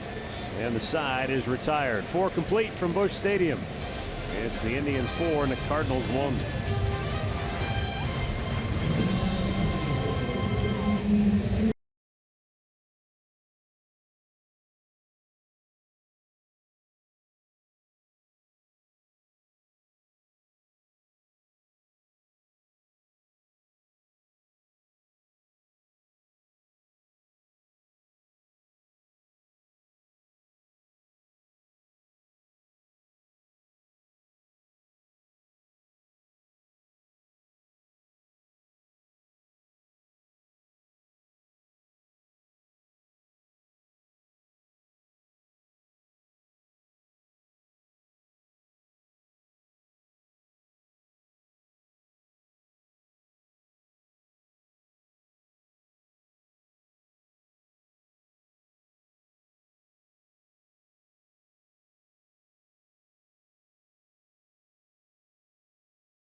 vehicle. Visit KiaDealers.com to learn more. By Levin Furniture. For the best deals on furniture and mattresses, shop Levin's. And by your Chevy Network dealers. Visit clickchevy.com. Chevrolet, find new roads. 4-1, Indians on top, and as we head to the 5th inning, the Cleveland Clinic call to the bullpen has been made for left-handed pitcher Austin Gomber. Gomber is a former 4th-round pick of the Cardinals 4 years ago out of Florida Atlantic University. Born in Winter Garden, Florida.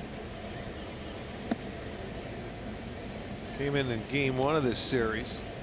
Gave up his first hit to a right-hander. Remember, Raj Davis was pinch hitting in that. He got a base hit. He gave up 2 hits and didn't get an out in that game.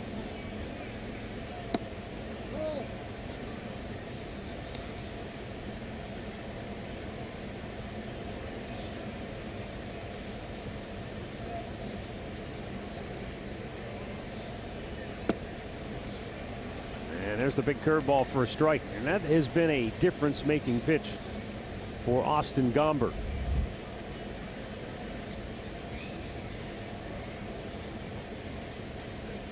Oh yeah, he went. And Ramirez is out number 1. Let's go back to the studios in Cleveland for a game break with Al Pawlowski.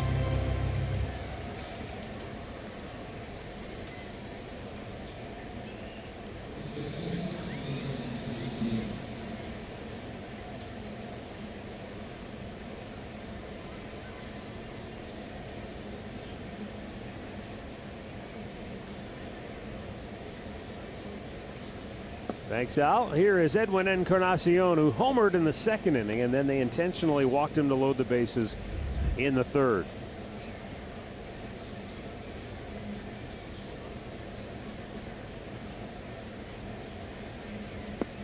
People often wonder, what does a pitching coach do? What is the impact that he can have on a staff? Well, Austin Gomber's a good example. He's in the minor leagues, trying to make his way to the big leagues in spring training, and his breaking ball at that time was a chase pitch, just something he would sweep, throw it out of the zone, throw it in the dirt when he would get ahead in the count. And it was Mike Maddox who said, try throwing that pitch in the zone. Next start he made was in AAA, April 23rd. He struck out 16. How about that? And he said at least half of the strikeouts came on the curve, and more than that were set up by the curve. Yeah. Yeah, instead of, throwing it for a ball, go ahead and throw it for a strike, and they can't hit it. Especially early in the count. Yeah. You can throw that for a strike. Oh, absolutely. And then you can set everything else up. Yeah, when you throw a curveball, you don't throw, early in the count on first pitch or set, you don't try and throw it. Oh, baby. Edwin rocks one high and deep to left center field. Ozuna on the warning track, pulling it down for out number 2. Edwin thought he got it, but it came up short. Mid-game summary brought to you by your local Toyota dealers. Well, he got that one. Started the scoring in the 2nd. Very next batter was Lonnie Chisenhall, and he dug one out and sent it over the fence in right field. After they added the run in the 3rd on a fielder's choice ground out, Jason Kipnis got the Indians' 4th run home with a base hit. Cardinals' only run came on a 2-out RBI single in the 3rd by Jose Martinez.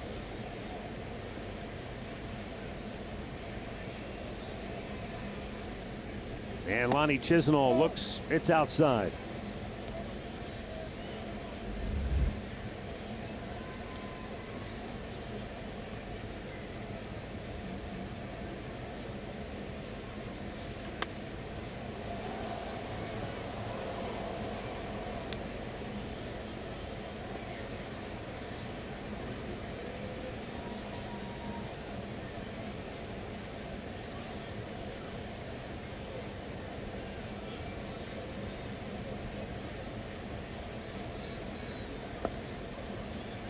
Bounced it in there. 2-2. See, that's what you do. He tried to go for the strike out there without throwing the strike and bounced it, but Lonnie didn't chase after it, so it was a good take by him. And now he bloops one into center field, but backpedaling to make the catch is Wong. And the Indians go 1-2-3 for the second time tonight.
Rewards, and today's Tribe Rewards code is Francisco.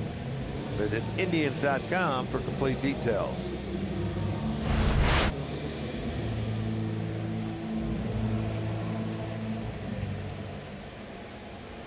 Bottom of the fifth inning. Indians leading at 4-1. Shane Bieber will have the top of the Cardinals order. Matt Carpenter has struck out, walked and scored the St. Louis Cardinals' only run, and now he's got extra bases. At least two. And he'll pull in with a leadoff double. That's his 23rd of the year. And that is his 9th hit in this 3-game series.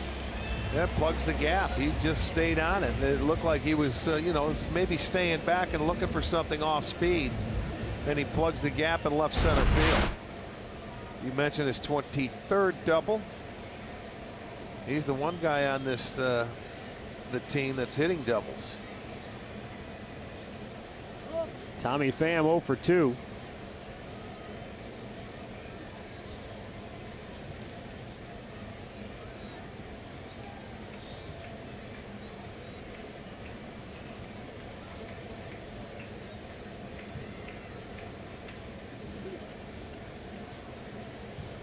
And unable to get on the same page, Roberto Perez going to go out and talk with Bieber.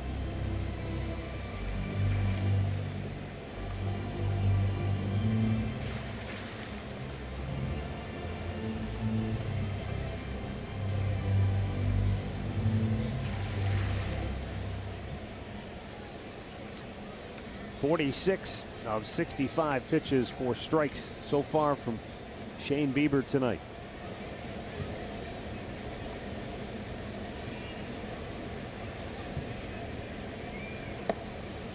And a fastball in there for strike 2. Tommy Pham.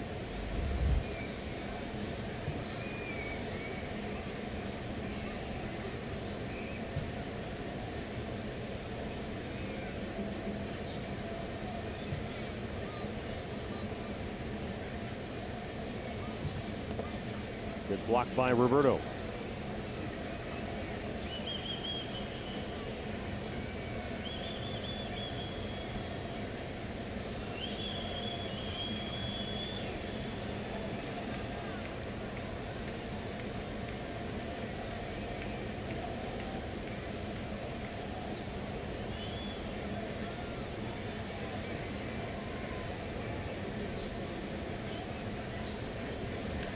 Right to Ramirez. He'll look the runner back. And Tommy Pham is 0 for his last 23. Swing into summer Friday night. Indians A's. Trevor Bauer going for Cleveland. Indians Live begins our coverage at 9:30. First pitch just after 10 on Sports Time Ohio and streaming on Fox Sports Go. Swing into summer presented by Click It or Ticket.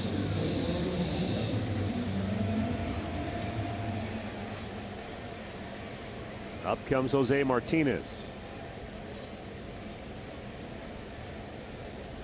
He took a Shane Bieber offering in the third inning and shot it the other way into right field for an RBI, giving the Cardinals their only run tonight. Yeah, that's with 2 outs. The numbers they put up were unbelievable for 2 outs and hitting with runners in scoring position. Maybe he's not as good with 1 out. That's what you're hoping for.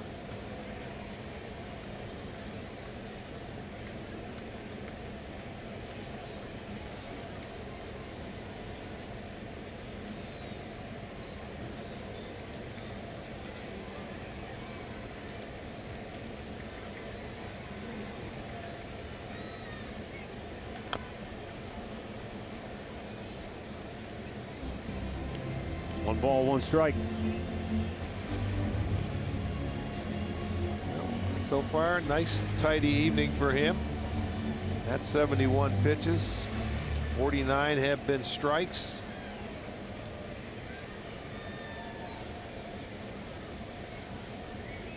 With less than 2 out and runners in scoring position, Jose Martinez batting .175. There you go. He's better with 2 outs. So they've got him right where they want him.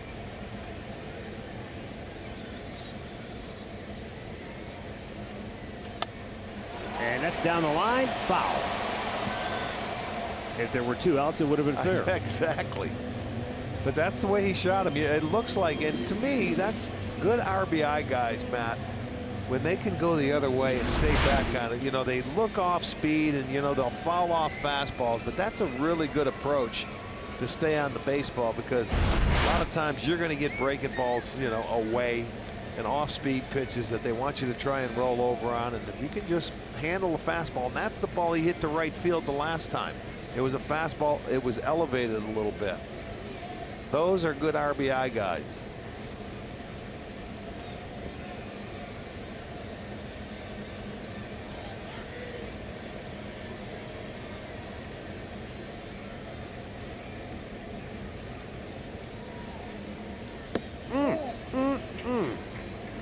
Wow. Bieber wanted that one, and he should have had it.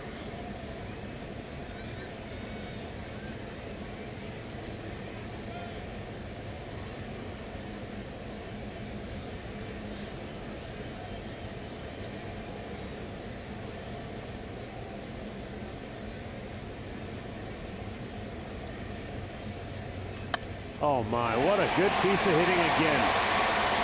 And the Cardinals cut the Indians lead and had he jammed on the brakes and went back to third. Carpenter was waved around. Boy, and then for whatever reason, he decided to stop. And so potentially a break for the Indians here. Well, maybe with just the 1 out, they wanted to hold him up, and I thought they were going to send him all the way. By the time Chisenhall could get there, you come in. Oh, he was around. You got to go there. He ended up stopping. But that was another good job of hitting. Look at, he stopped. Okay, that's a break for the Indians. Now the double play still in order to get out of the inning at first and third. But they get their 6th hit. They have the inning set up. Marcell Ozuna 1 for 2. Singled his last time up, and he shot it the other way. And they're giving him a gigantic hole on the right side of the infield again. But he was trying to pull, and he swung over the top of it.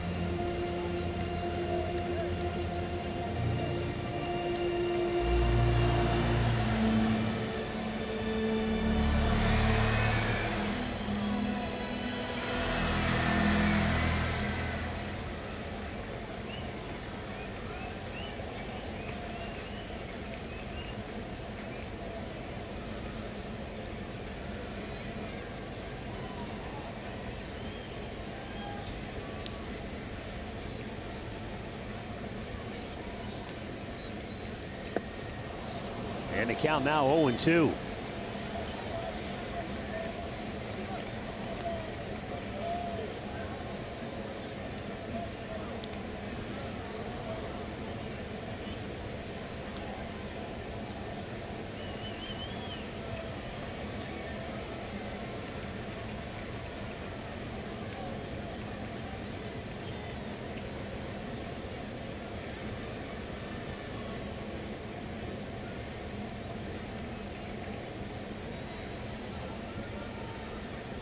Swung on and missed. What a job by Shane Bieber.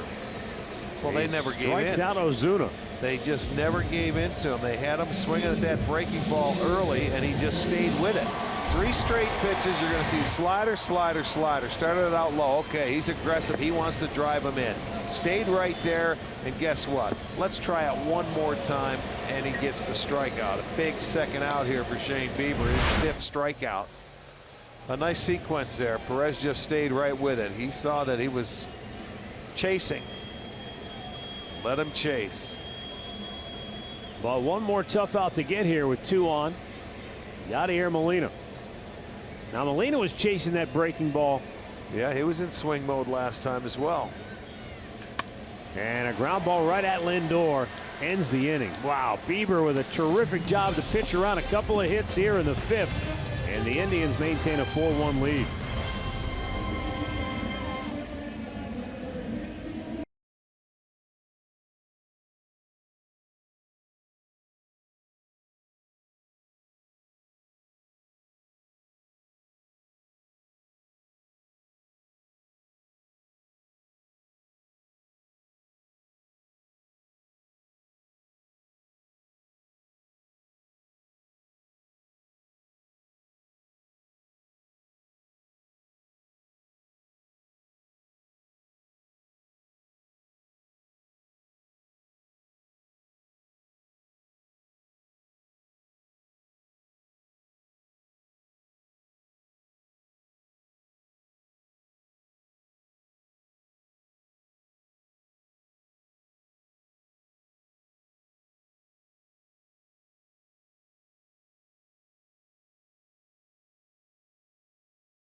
Register at velasano.org to join in on the fun with fellow riders and Team Fox Sports for this year's event. All of the money raised goes to cancer research at the Cleveland Clinic. 6th inning. And the Indians lead the Cardinals 4-1. St. Louis left-hander Austin Gomber staying on to pitch after a 1-2-3 5th inning. And he'll face Jason Kipnis. Starts him off with a curveball that's up high, 1-0. Kipnis, then Roberto Perez and Tyler Naquin for the Indians here in inning number 6.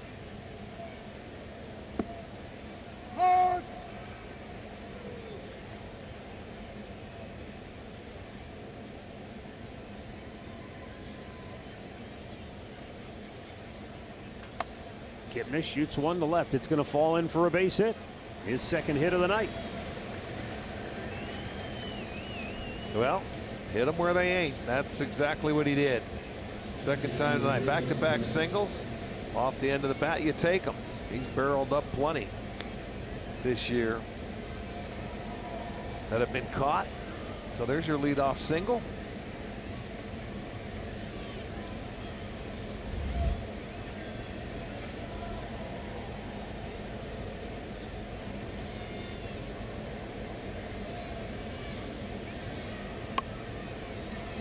And a bunt to third. The throw is in time. Matt Carpenter with a nice play to retire Perez on the sacrifice. And Jason Kipnis in the scoring position.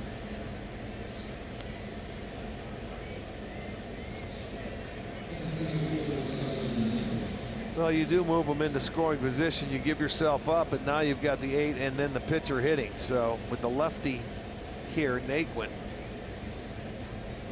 he can make his pitch. You've got the pitcher on deck, although Bieber did get a base hit in his last at bat.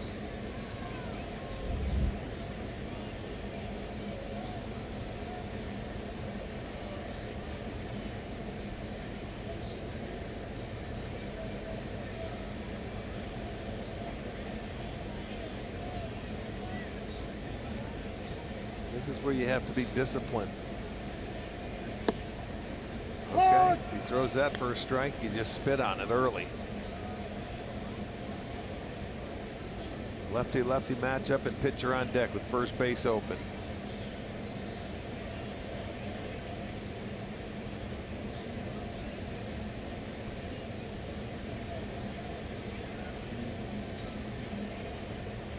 Naquin snapped an 0 for 12 with a single in the second inning on a high fastball. Grounded out his last time up.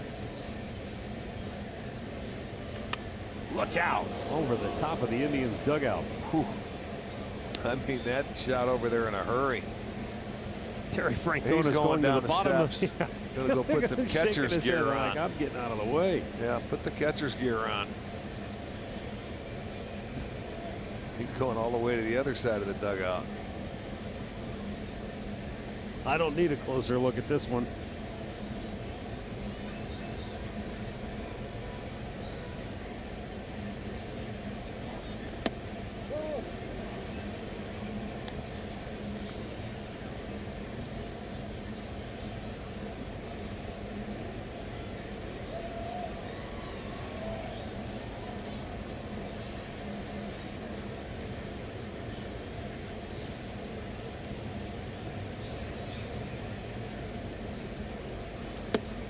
And another good take by Naquin.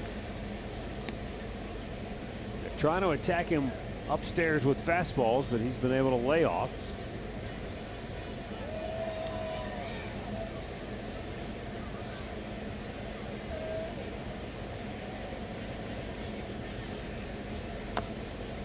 And he spoils a good pitch that time.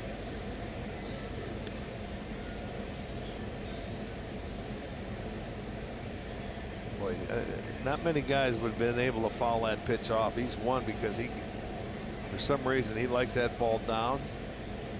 And it looked like he just picked that ball right before it hit the ground.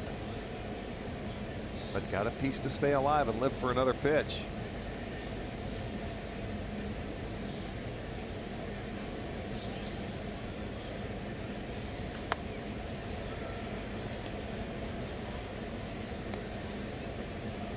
Why is it that some left-handed hitters look like they almost swing the bat with only their right hand? That left hand seems to always come off the bat. But once they get it going, Instead of, you would think that top hand would drive through it and carry on through the swing, but sometimes with Naquin it doesn't seem like that happens. Oh, nice he slaps job. this one the other way. That's up the alley in left center field. Racing home is Jason Kipnis. Naquin's going for 2, and he's in there safely with a headfirst dive. And it's his 5th double of the year. And it's 5-1 Cleveland.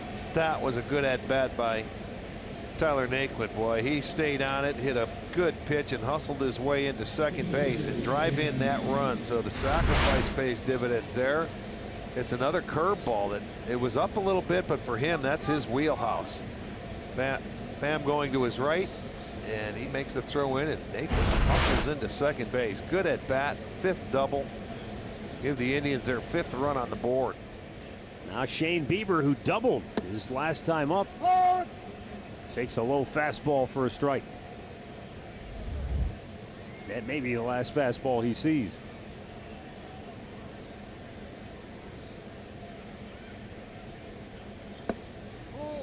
Came back with another one, but it was low.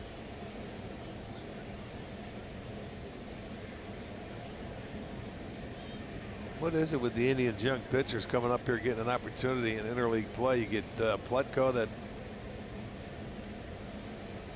able to put down 2 sacrifices. Here's Bieber, gets a hit in his second at bat. Young guys making it look easy. Yes, they are.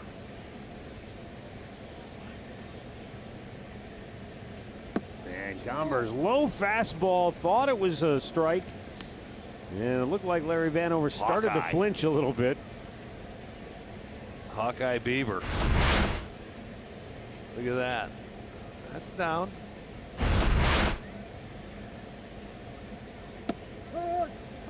That one is a called third.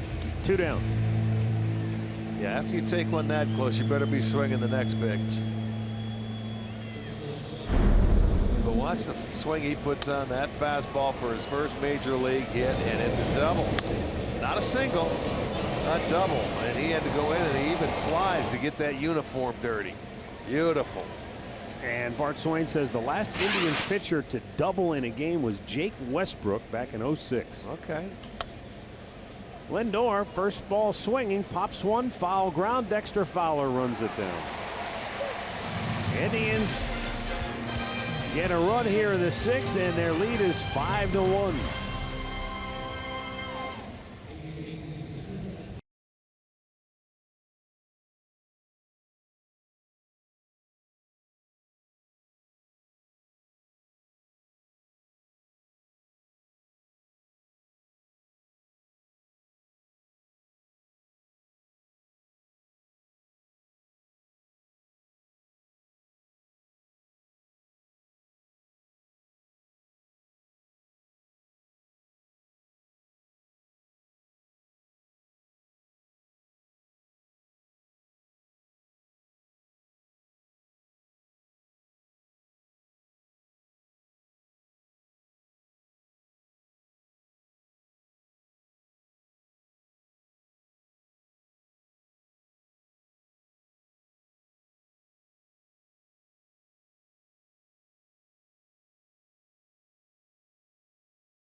And Jose Martinez slapped the single to right field.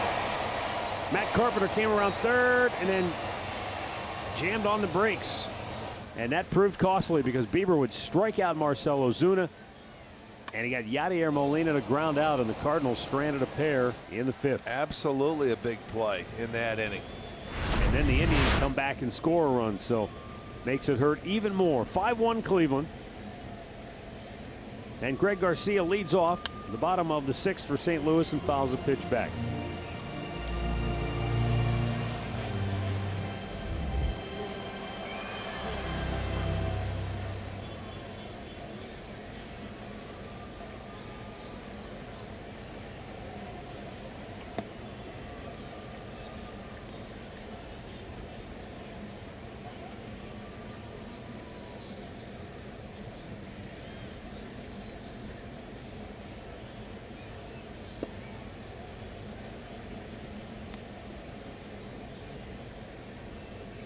Two balls and a strike.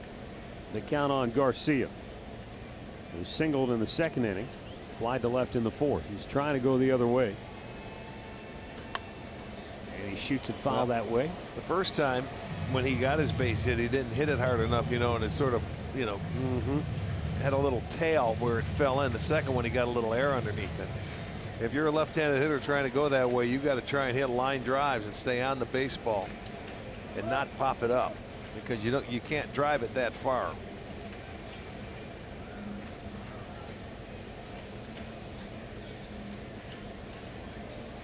Bieber has been outstanding. Bullpen is quiet, just over 80 pitches on the night.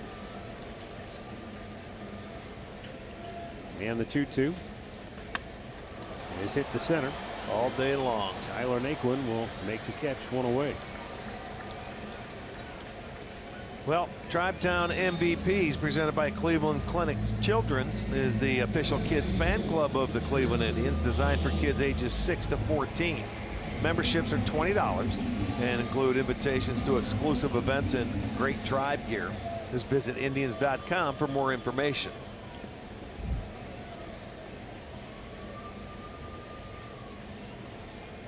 Rick, as you know, and as we've talked about already the first couple of games in this series, the St. Louis Cardinals have a phenomenal tradition and great history when it comes to this franchise and the players who have worn the Cardinal uniform.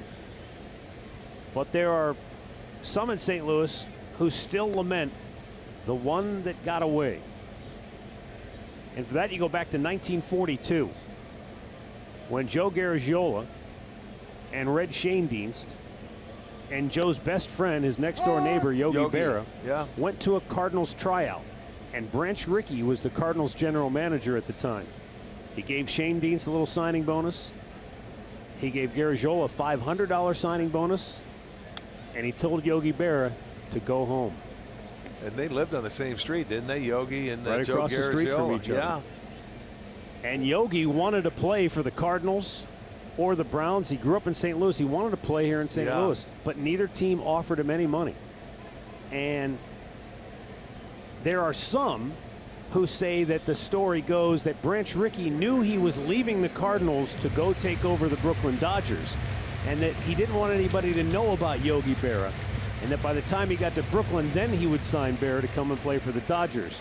But before he could, the Yankees offered him the $500 that the Cardinals had given Garagiola, and history was forever altered. Oh my goodness. Consider this. Berra's first year in the big leagues was 1946. His last year was 1963. During that time, the Cardinals won one world championship. Berra and the Yankees won 10. $500. That's a good story.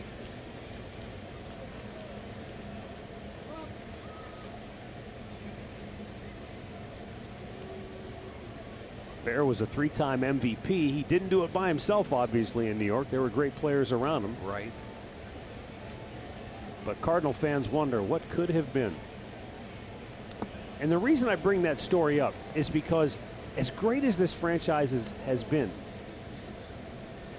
they really don't have a Hall of Fame catcher in their storied history. But Yadier Molina will be. Yes, he will. And he'll be probably the first to be a true Cardinal Hall of Fame catcher in Cooperstown. This one's into right field. Lonnie Chisenhall will make the catch. 2 down. I mean, Yadi has been terrific for a long time. And it's a position that is so physically demanding and mentally demanding, because you're in every pitch. You've got to work with every pitcher on the entire staff. Some might say it's more demanding now than it's ever been, because, you know, in Yogi's day, you had 5 starters and maybe a couple of bullpen guys to worry about. 4 starters for the most case. Yes, 4, right. And now, as a catcher, you have to know all 13 guys who are here, and probably another 5 who are going back and forth in the minor leagues. Yeah, I mean, you end up learning that. That's your gig. You know it. It was, you know, when you're that good at what you do, and we showed you all the catchers that have won the Gold Gloves here. Yadi with, what was it, 6 of them or 8 of them. He was born to catch, man, and you stay healthy back there. You know, you're good catchers that stay out there. They stay back there forever, and they're tremendous. He even filled in the game last night when they were getting blown out. They didn't take him out of the game. They moved him to first base. Yeah. Oh, man, he hit him again. Are you kidding? Same guy. Colton Long says, come on, man. you got against me? He hit him with 2 outs in the 4th inning. And now here again, he drills him with 2 outs. This was the one earlier, hit him in the backside in the rump. This one might have caught him in the knee. Looked like it was in the hamstring. So we'll get another pinch hitter here. Jet Jerko.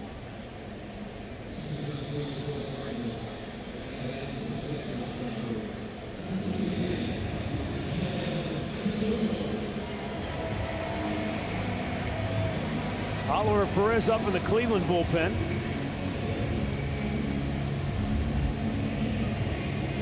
Jerko had a pinch hit appearance.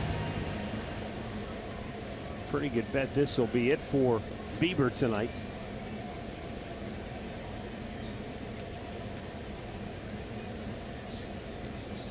Yeah, you would think so, but get through this inning giving up the 1 run, and that's a pretty good job.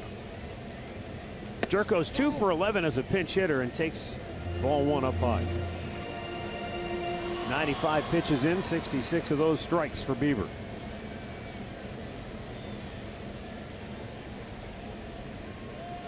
He's walked 1, he's hit 2. Well, he's hit 1 twice, and he has struck out 5. That's a better way to put it. He's saying, why me?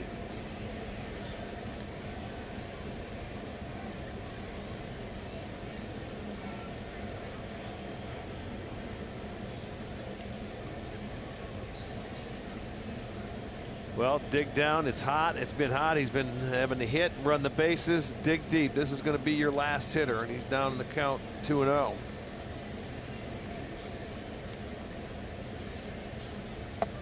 Big swing, comes up empty. Yeah, whatever you have left in the tank, air it out, big man.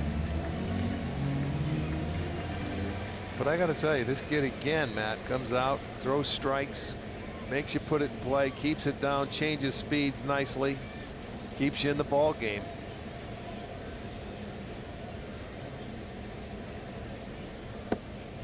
Yeah, now it's 2-2. He's done a pretty good job of really painting with that fastball, moving it in and out. Very few times have you seen it right down the chute tonight. It's been on the edges. He's moved it up and down very effectively.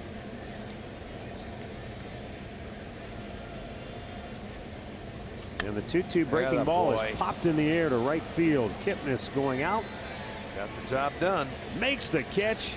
Shane Bieber with 6 solid innings of work tonight, and the Indians lead it 5-1.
Toyota dealers. Visit buyatoyota.com. Toyota, let's go places. and by the injury lawyers at Elk & Elk. Proud partners of the Cleveland Indians. Call 1-800-ELK, Ohio.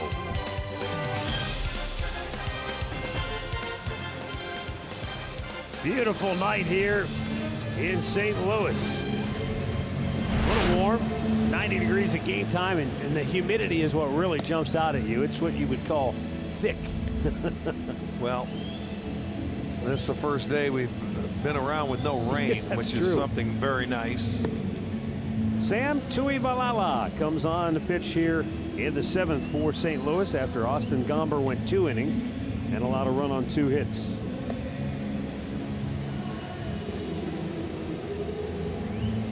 For the Indians, it'll be Brantley Ramirez and Encarnacion due up. Jed Jerko taking over for Colton Wong at second base. Yes, indeed. Which I'm guessing means the pitcher will hit. Went into Wong's spot. Yeah, I'm sure he did.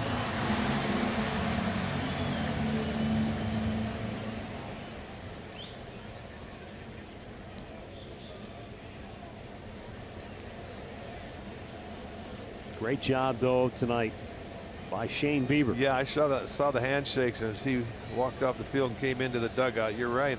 Give me 6 innings, 1 run on 6 hits. We'll take that every start. I said it sort of half jokingly at the top of our telecast. It's the first time he's had maybe some pressure on him. You know, you lose the first 2. You don't want to get swept. You want to win the last game of that series. And he went out there cool as a cucumber. Yes, he did. And also got his first major league hit. So a great night for him. His buddy Adam Pletko feeling good for him, I'm sure. That's funny. Those two stick together just like we saw that guy Bauer and the other guy Clevenger today. They were out long tossing together, and they both threw bullpens today with the tomorrow off.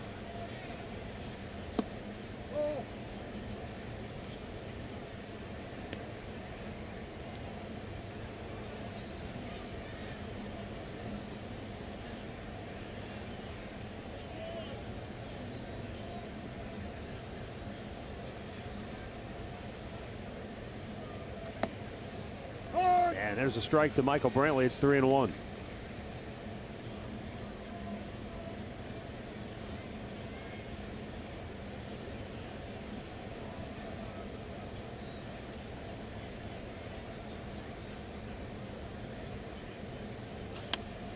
And Michael Brantley with a fly ball to left at Ozuna. 1 down. We pause for a word from Circle K.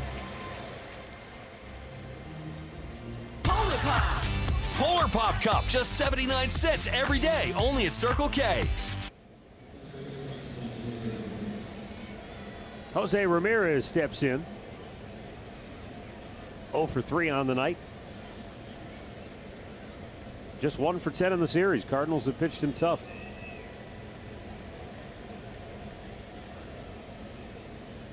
He's gone literally, Rick, from one end of the spectrum to the other in the span of a few days. Remember back home, Tigers didn't want much to do with him. He was being walked, pitched around, and all of a sudden the Cardinals came right at him, and last night had his 32-game streak of reaching base safely come to an end.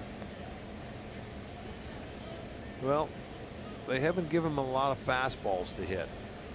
Hicks did the other night, the guy that's throwing 100, and he turned it around, but they've been attacking him with a lot of off-speed pitches and just maybe showing him the fastball.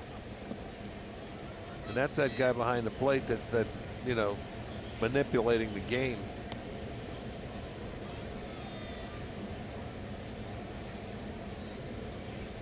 But you have to execute, and if you throw the breaking balls early in the count, you have to throw them for strikes, or he's going to be in good hitters' counts, and they've been able to do that in the series.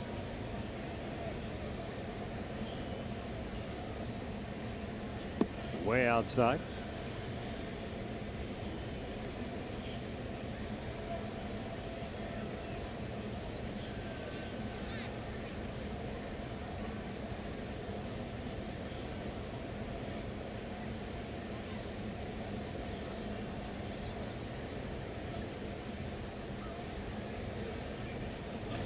And Ramirez shoots one to left.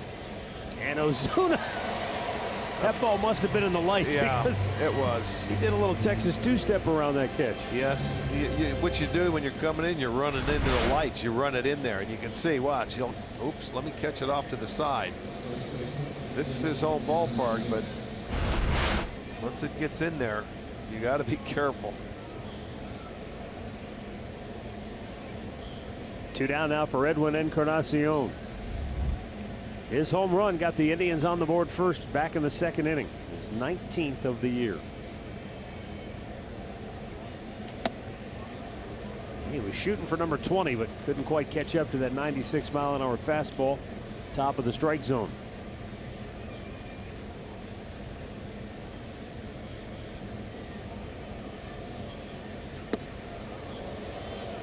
Breaking ball. Slipped out of his hand and was at the head of Encarnacion.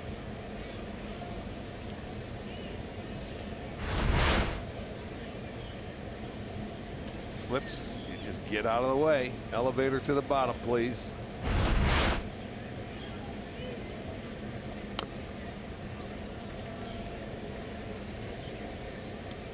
Tuivailala signed with the Cardinals out of high school, Southern California native, and originally he was an outfielder and a third baseman. But after his first 2 seasons, he hit just .220 in 87 games, only 3 home runs, and that's when they said, what do you think about pitching? He's made the conversion rather successfully.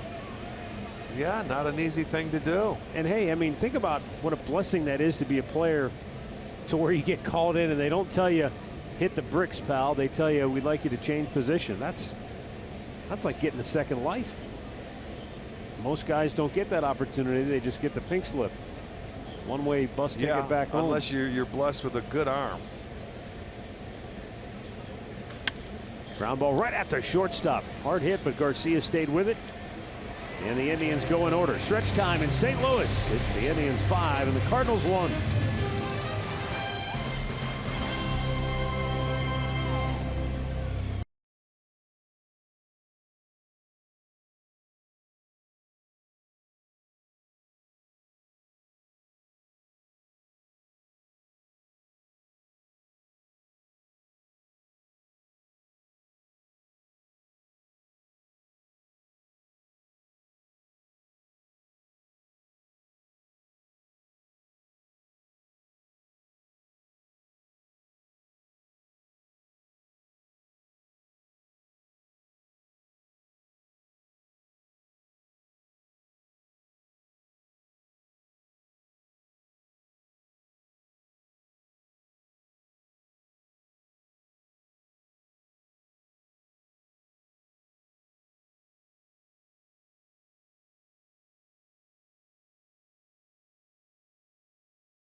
Action tomorrow on Fox and FS1, highlighted by Harry Kane in England taking on Belgium at 1 p.m. Eastern on Fox, or you can stream it live on the Fox Sports app.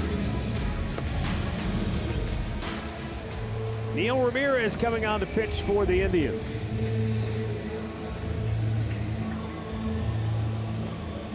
Shane Bieber went 6 innings, gave up 1 run on 6 hits, walked 1, struck out 5. Neil Ramirez, for the 18th time this year, has the top of the order.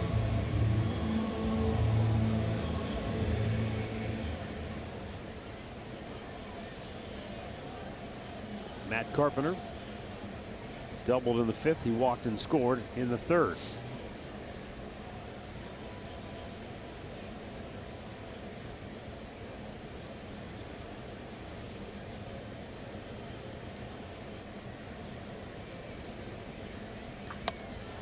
Pulls it foul. Tell you what, he's you got to be careful. You see how quick he is in there. He gets that foot back right on the line. He's opened up a little bit. And he just leans back and he just looks for the baseball and then he attacks. Very good low ball hitter. That's right on the line of the batter's box, and you can see that right foot slightly open.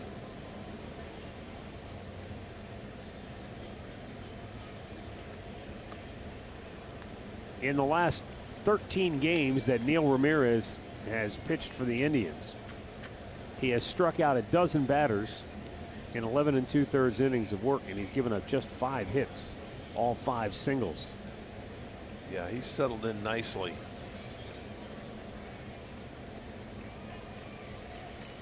.13-game, 11 2/3 scoreless streak going on for Neil. Nice play. He's had a couple opportunities tonight with that glove, but that one was a line drive and he was ready for it. It's one of the only guys that's been able to get Carpenter out in this series. Yeah, that's true. Can we use him? Use him as a designated fielder. He's out.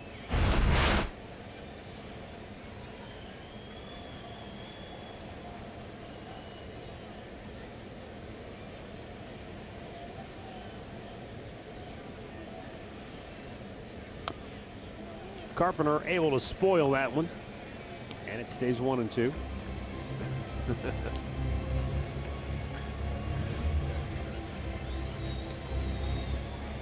Matt Carpenter was originally a 13th round pick back in 2009.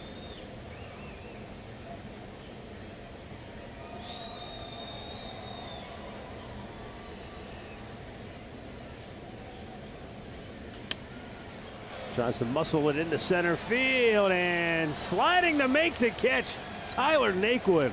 He hangs on for out number 1. He picked him clean out there. He ended up getting a pretty good jump on this ball, and he's going to come in and catch it. Watch, both hands go down, and that thing was around, but he got his glove underneath that and brought the other hand in. He didn't catch it right in the glove, but he was able to maintain it, hold it, and pin it to his body and put it in the bare hand. Nice play. Get the leadoff man out.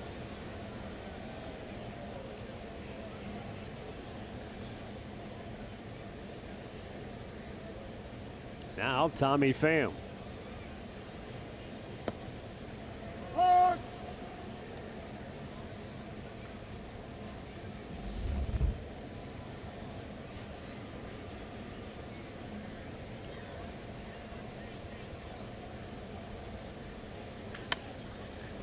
Ground ball to short, Lindor. One hop throw, just in the nick of time to get him 2 away. And Tommy Pham now hitless in his last 24 at bats. Lindor just going to put it on a nice. You see how easy that is? He makes it look at one hop right to Encarnacion, where he doesn't have to short hop it or try and throw it all the way. Get that good hop off the grass, and it's very easy to catch. Now Jose Martinez, who's been tough to retire. All 3 times he has taken the ball to the opposite field, the last 2 times for hits, including an RBI single in the 3rd, accounting for the Cardinals' only run tonight.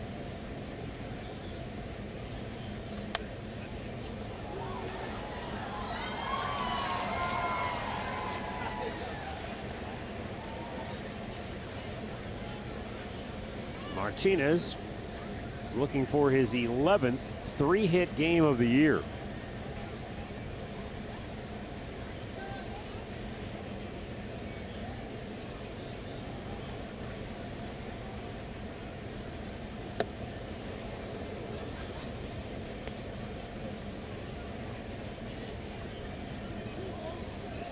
This guy's 2 hits tonight have been a thing of beauty. If you're looking at a hitter with guys in scoring position, both going the other way. I thought he was going to have his 2nd RBI, but Carpenter stopped. To right field, routine. Cardinals go 1-2-3. We go to the 8th. Indians 5, Cardinals 1.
Lonnie Chisenhall takes ball 1 outside from Sam Tuivalala, who worked a 1-2-3 7th inning.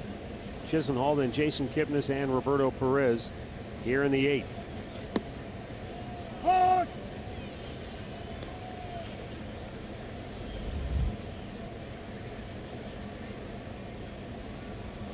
Lonnie homered in the 2nd inning.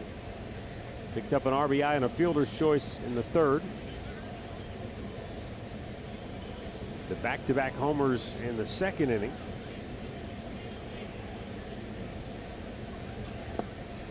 That ball he hit a home run on, I don't think was even a strike. It was down and in, and he went after that one too. That was way in off the plate.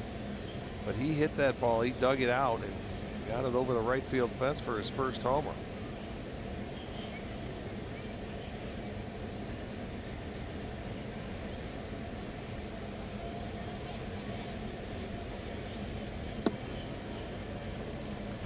Let's watch the pitch. You see how Molina was going into as a backhand off the dish. Did not come back. Now the 2-2, and Lonnie shoots it foul the other way.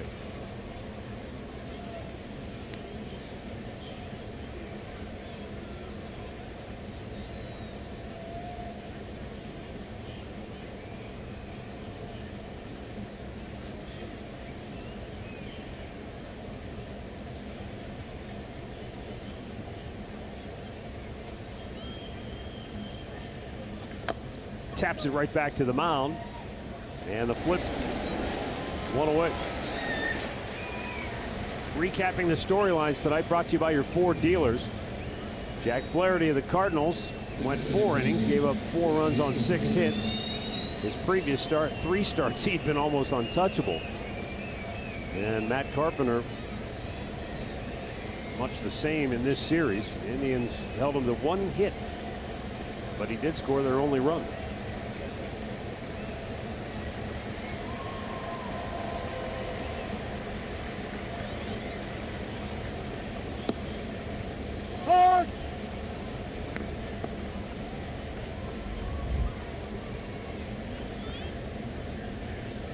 Kipnis 2 hits tonight, an RBI in the 3rd, a run scored in the 6th. And he rolls one to second base, where Jed Jerko throws him out 2 down. Time now for the Pat O'Brien play of the game, and Shane Bieber plugging the gap in left center field, his first major league hit, and it goes for a double. There. Stretches it, gets a slide in there, everything. That's smiles all over, no question about it. Good night for him.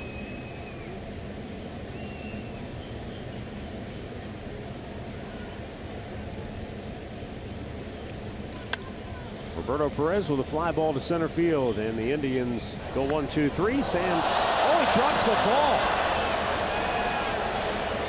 And Roberto Perez will reach on the air.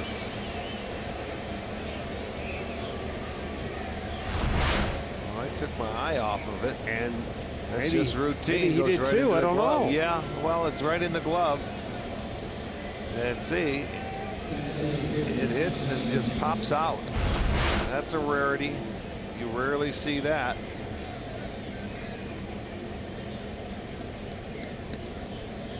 Do you think carrying an 0 for 24 plays into that at all?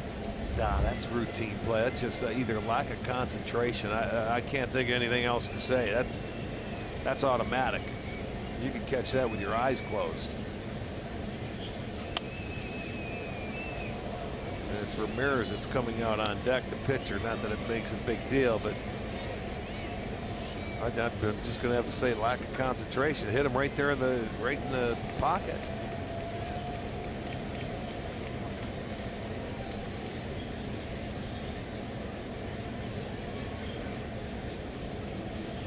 First error in the series for the Cardinals. Yeah, and they have the most errors of anybody in baseball. That's 64, but you know, that's just a routine play. That's all it is.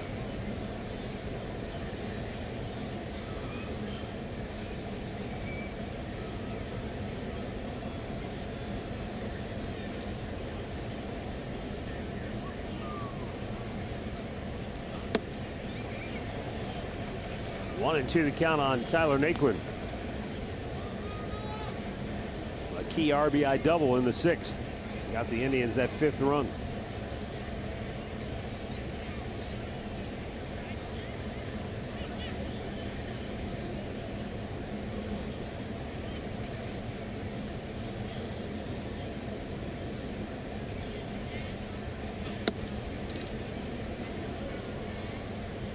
With nobody up in the Indians bullpen and Ramirez in the on-deck circle,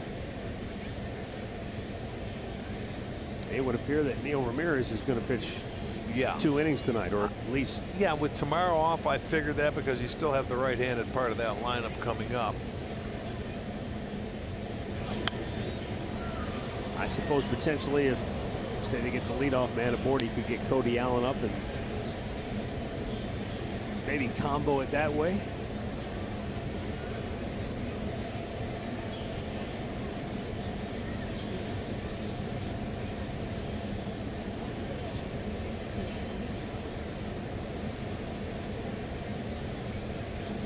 That's what we got to check if a reliever hitting.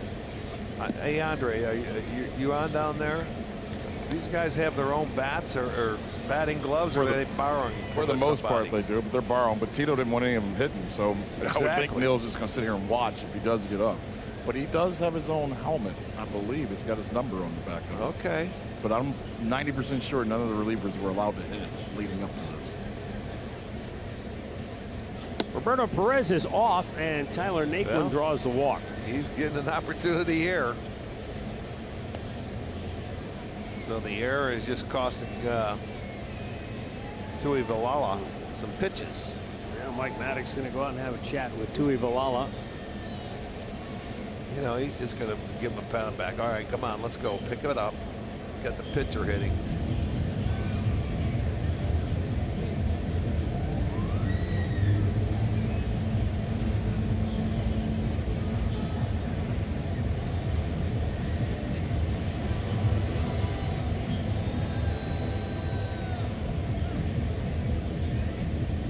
Left-hander Brett Cecil getting loose.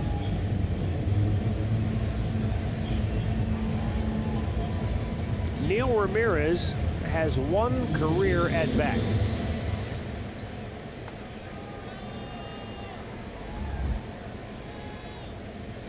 Well, they're joking about something up there, and it might be him hitting. 1 plate appearance in his career, and it was last year with the Mets, and he struck out. And they start him off with a hook. How about that? That's scary.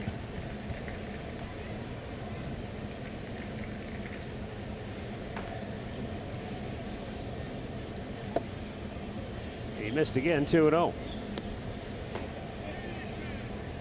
Well, the take sign's on. Look at, I just looked down at Mike Sarbaugh. He put the right finger up, take 1, maybe take 2, or maybe even take 3. Up high, 3-0. Sometimes the harder you try to throw a strike, tougher it is. No. I think the Can cue I swing card, 3-0? No, I No. see the cue cards. Tito No just swings. said 2. He just gave him 2 fingers now. Yeah, that's right. Take 2. And move back off the plate. Look at, it's like a bowling alley down there. Take another one.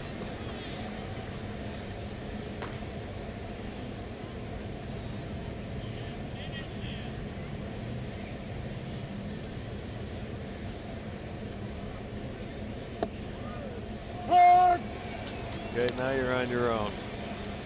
He found his arm slot again.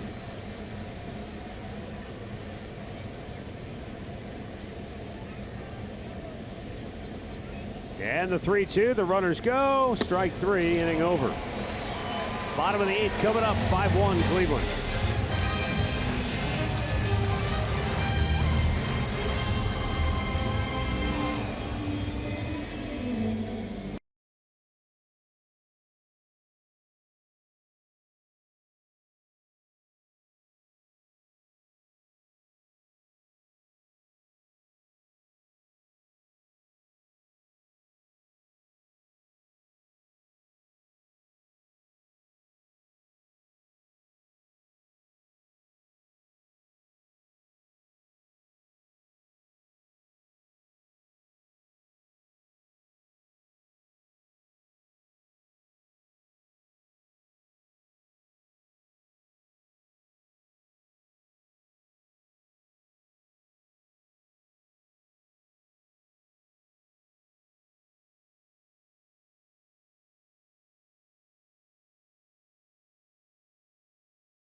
after the game tonight, off day tomorrow, 3-game series against the A's beginning on Friday night, then Kansas City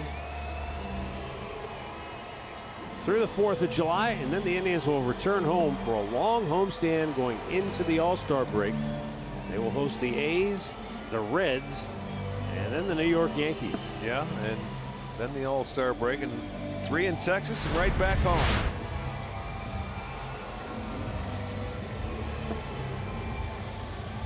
Neil Ramirez back out to pitch the 8th with Oliver Perez up in the Cleveland bullpen.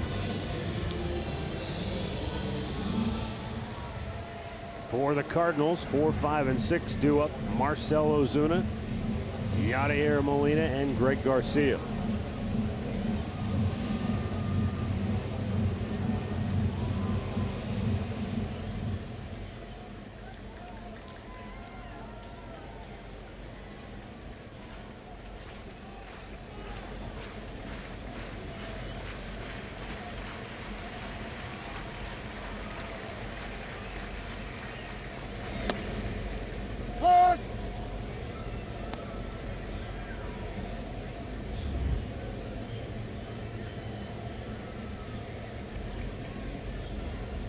Ozuna's hitting 6 straight now. Yeah, he had a 2-out single back in the 3rd inning. But boy, that at bat in the 5th was a thing of beauty. Bieber with 2 on, 1st and 3rd, only 1 out, and he just went breaking ball, breaking ball, breaking ball. None of them were strikes, and Ozuna kept chasing after. Yeah, he stayed right with it. That was, yep, a thing of beauty.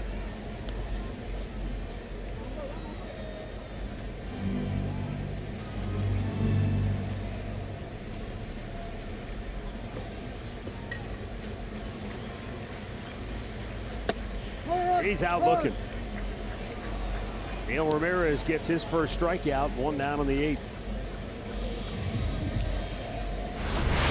Well, just look at the sequence. Starts him off fastball, breaking ball, fastball, breaking ball. There it was, right on the outside edge. Very good pitch.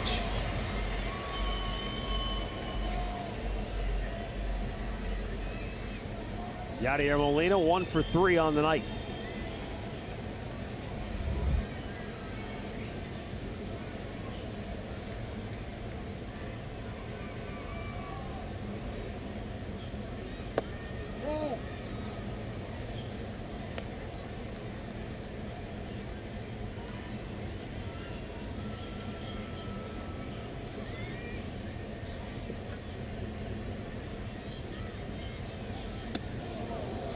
Fastball up and in. 2-0.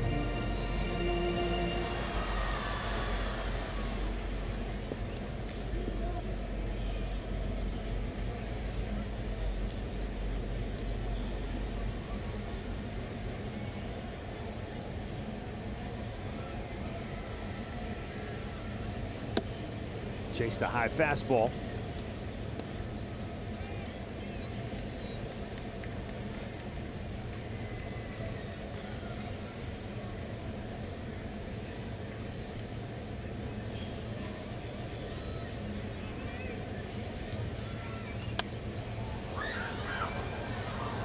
You were talking before about Molina's hardware, if you will. He has won 4 of the 7 National League Rawlings Platinum Gold Glove Awards. Not gold, the Platinum Glove Awards. Yeah, right. In addition to the 8 straight Gold Glove Awards that he's won. Fly ball down the line and shallow left, and Ramirez calling off Lindor. Now Lindor says, no, you get out of my way. 2 down. Well, and we'll see if he's going to bring in the left-hander to face the left-hander, and he is. So Ramirez's night will be over. Another good job by him. Another outing with zeros on the board. He's going to go get Oliver Perez to face the left-hander here. So we've got a timeout in St. Louis, where the Indians lead the Cardinals 5-1.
Lefty against Greg Garcia. 12th appearance of the year for Oliver Perez.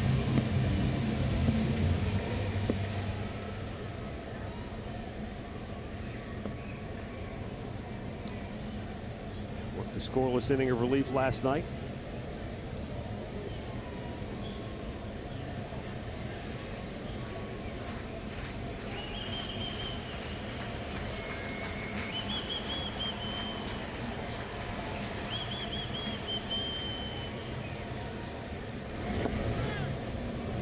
Garcia swings and misses.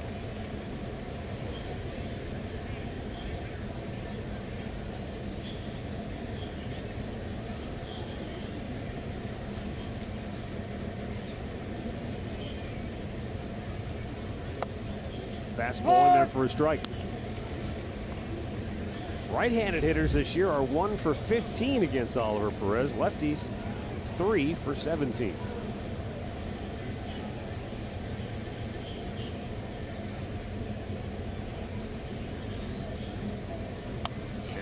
Back to stay alive. A lot of motion.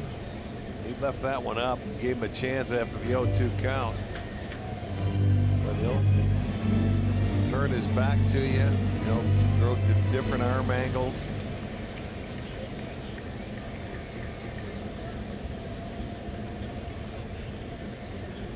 Slow breaking ball, just missed. 1-2. I think that's the one he wanted to throw the pitch before, but he let it get out over the plate on him. Now come back, maybe paint a fastball down.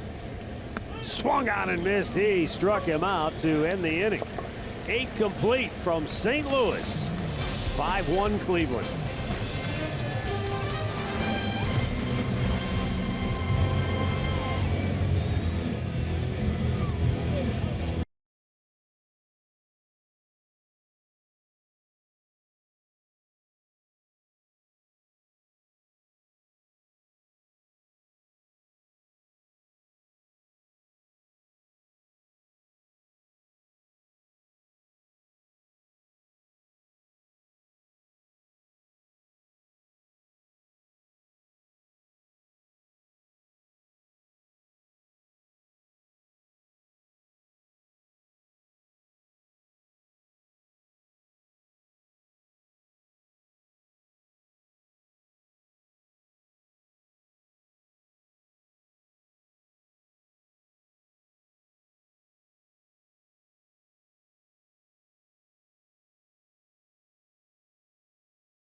Copyrighted telecast is presented by authority of the Cleveland Indians and may not be reproduced or retransmitted in any form.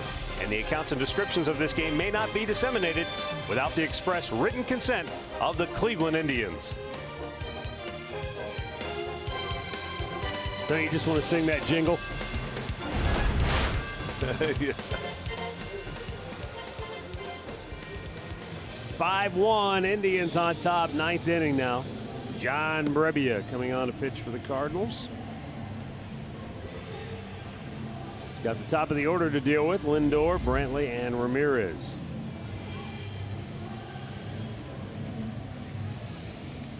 Brebbia 31 strikeouts in his 27 in the 3rd inning. 23rd time he's appeared in a game.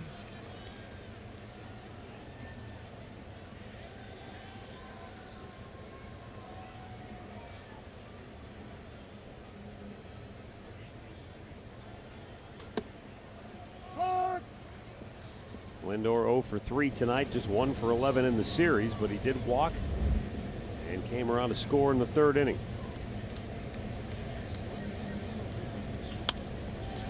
To left, Ozuna. 1 down.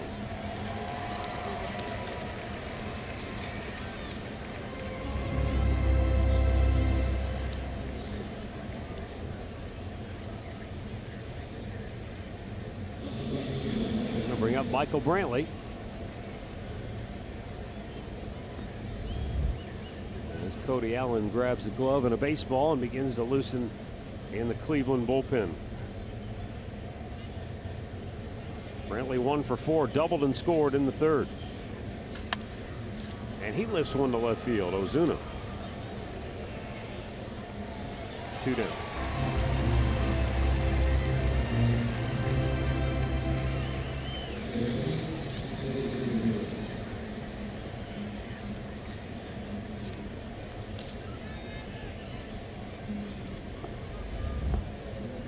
This is one of those nights, though, where if you're a relief pitcher, probably takes you a half or even maybe a third of the time to get loose. A number as of it pitches. normally would, yeah. Yeah.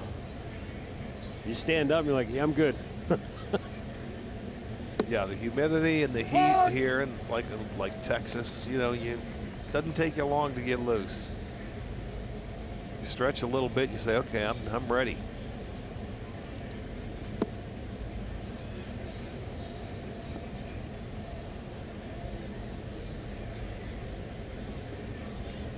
He wants to get a hit before he leaves this ball game. It's a double hit.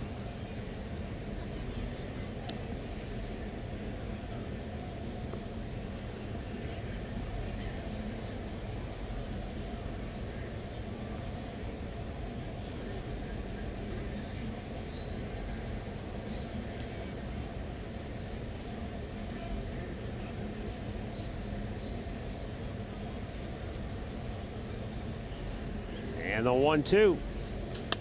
Yeah. And he's got his hit. You talk about getting on top and tomahawking the ball. That's exactly what he did. 2-out single. Now he can have that off day and have a little peace of mind that he got a base hit in his last at bat. Watch him go up and hit this ball. Look at that. 97. And he's on top of it. Not many people can do that. See, he'll be happy now.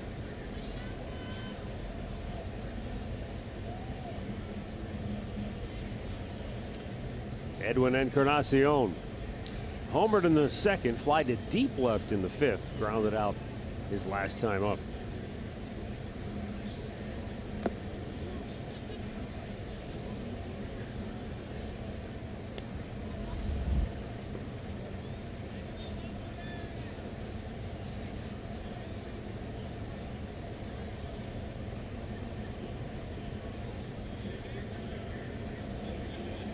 I meant to mention this earlier. We showed that Jim Thome Hall of Fame moment, the 52nd home run back in 2002. That's still a single season home run record for the Indians.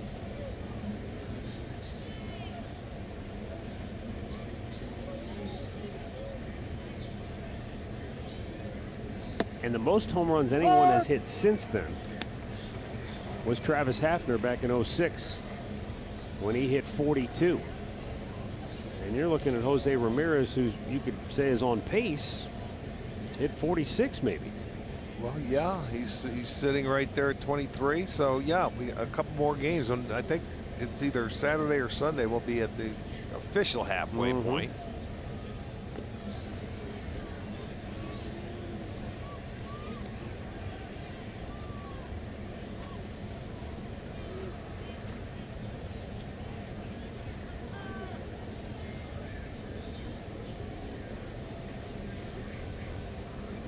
It'll be Saturday, after Saturday. So yeah, if you project it out, you're right. It stays like that, but you know how they come in bunches. Sure. But these guys, like when they were taking off in the month of May, he and Francisco Lindor, boy, they were about as hot as you could get. Extra base hits, long balls flying.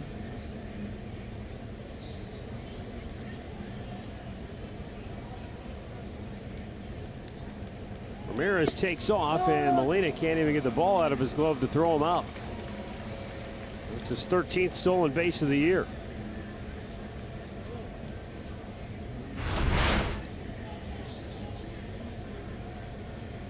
Well, and Molina in the transfer didn't really have a grip on it, so Ramirez gets his 13th stolen base. And a chance for Edwin to drive home another run here.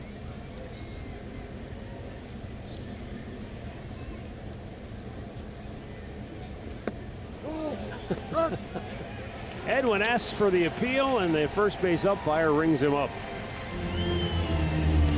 And we'll go to the bottom of the ninth with the Indians up 5-1.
Shane Bieber was outstanding. He really was. Came out there. It's a game the Indians certainly wanted to win, and he did a great job early, putting zeros on the board. Only 6 hits in his 6 innings. He walked 1, struck out 5.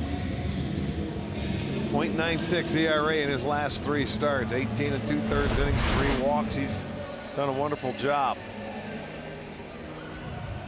And Cody Allen's going to try and get the last 3 outs of this ball game.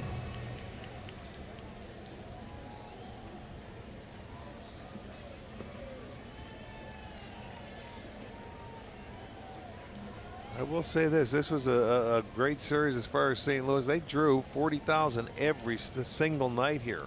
Monday, Tuesday, Wednesday. They had what, 40? I think it was 43. Biggest crowd of the series tonight, 43,598.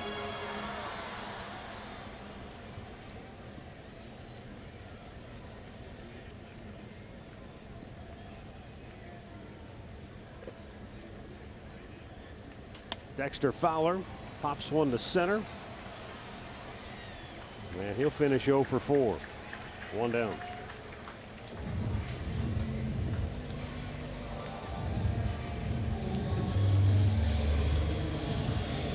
Harrison Bader will get an at-bat here in the ninth.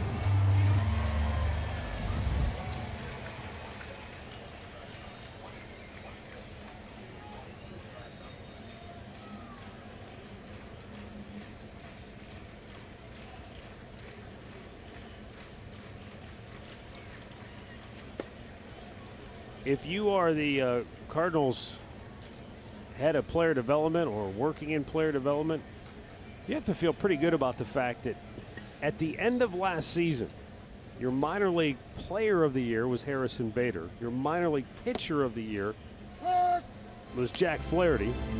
And they're both in the big leagues, playing key roles on your ball club this year.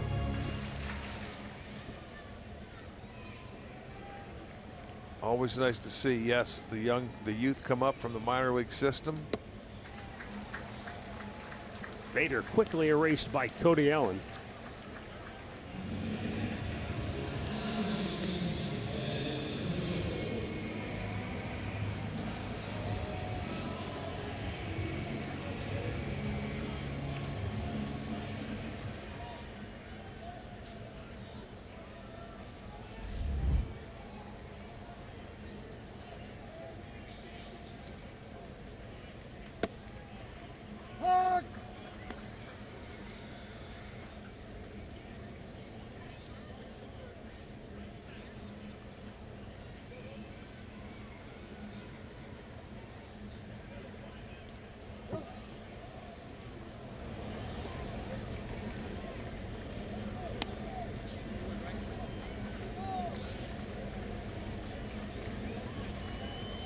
2 down here in the 9th. Indians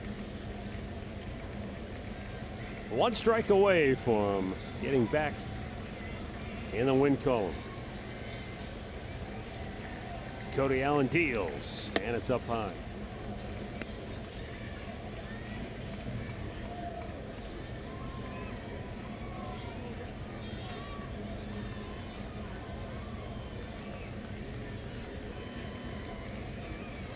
And there's a ground ball to Lindor. He'll fire to first, and the game is over. The Indians are back in the win column as they wrap up the series with a convincing 5-1 win over St. Louis. The Indians go to 44-35 on the year, while the Cardinals' 4-game win streak is snapped. They're 42-37. Winning pitcher Shane Bieber, he's now 3-0.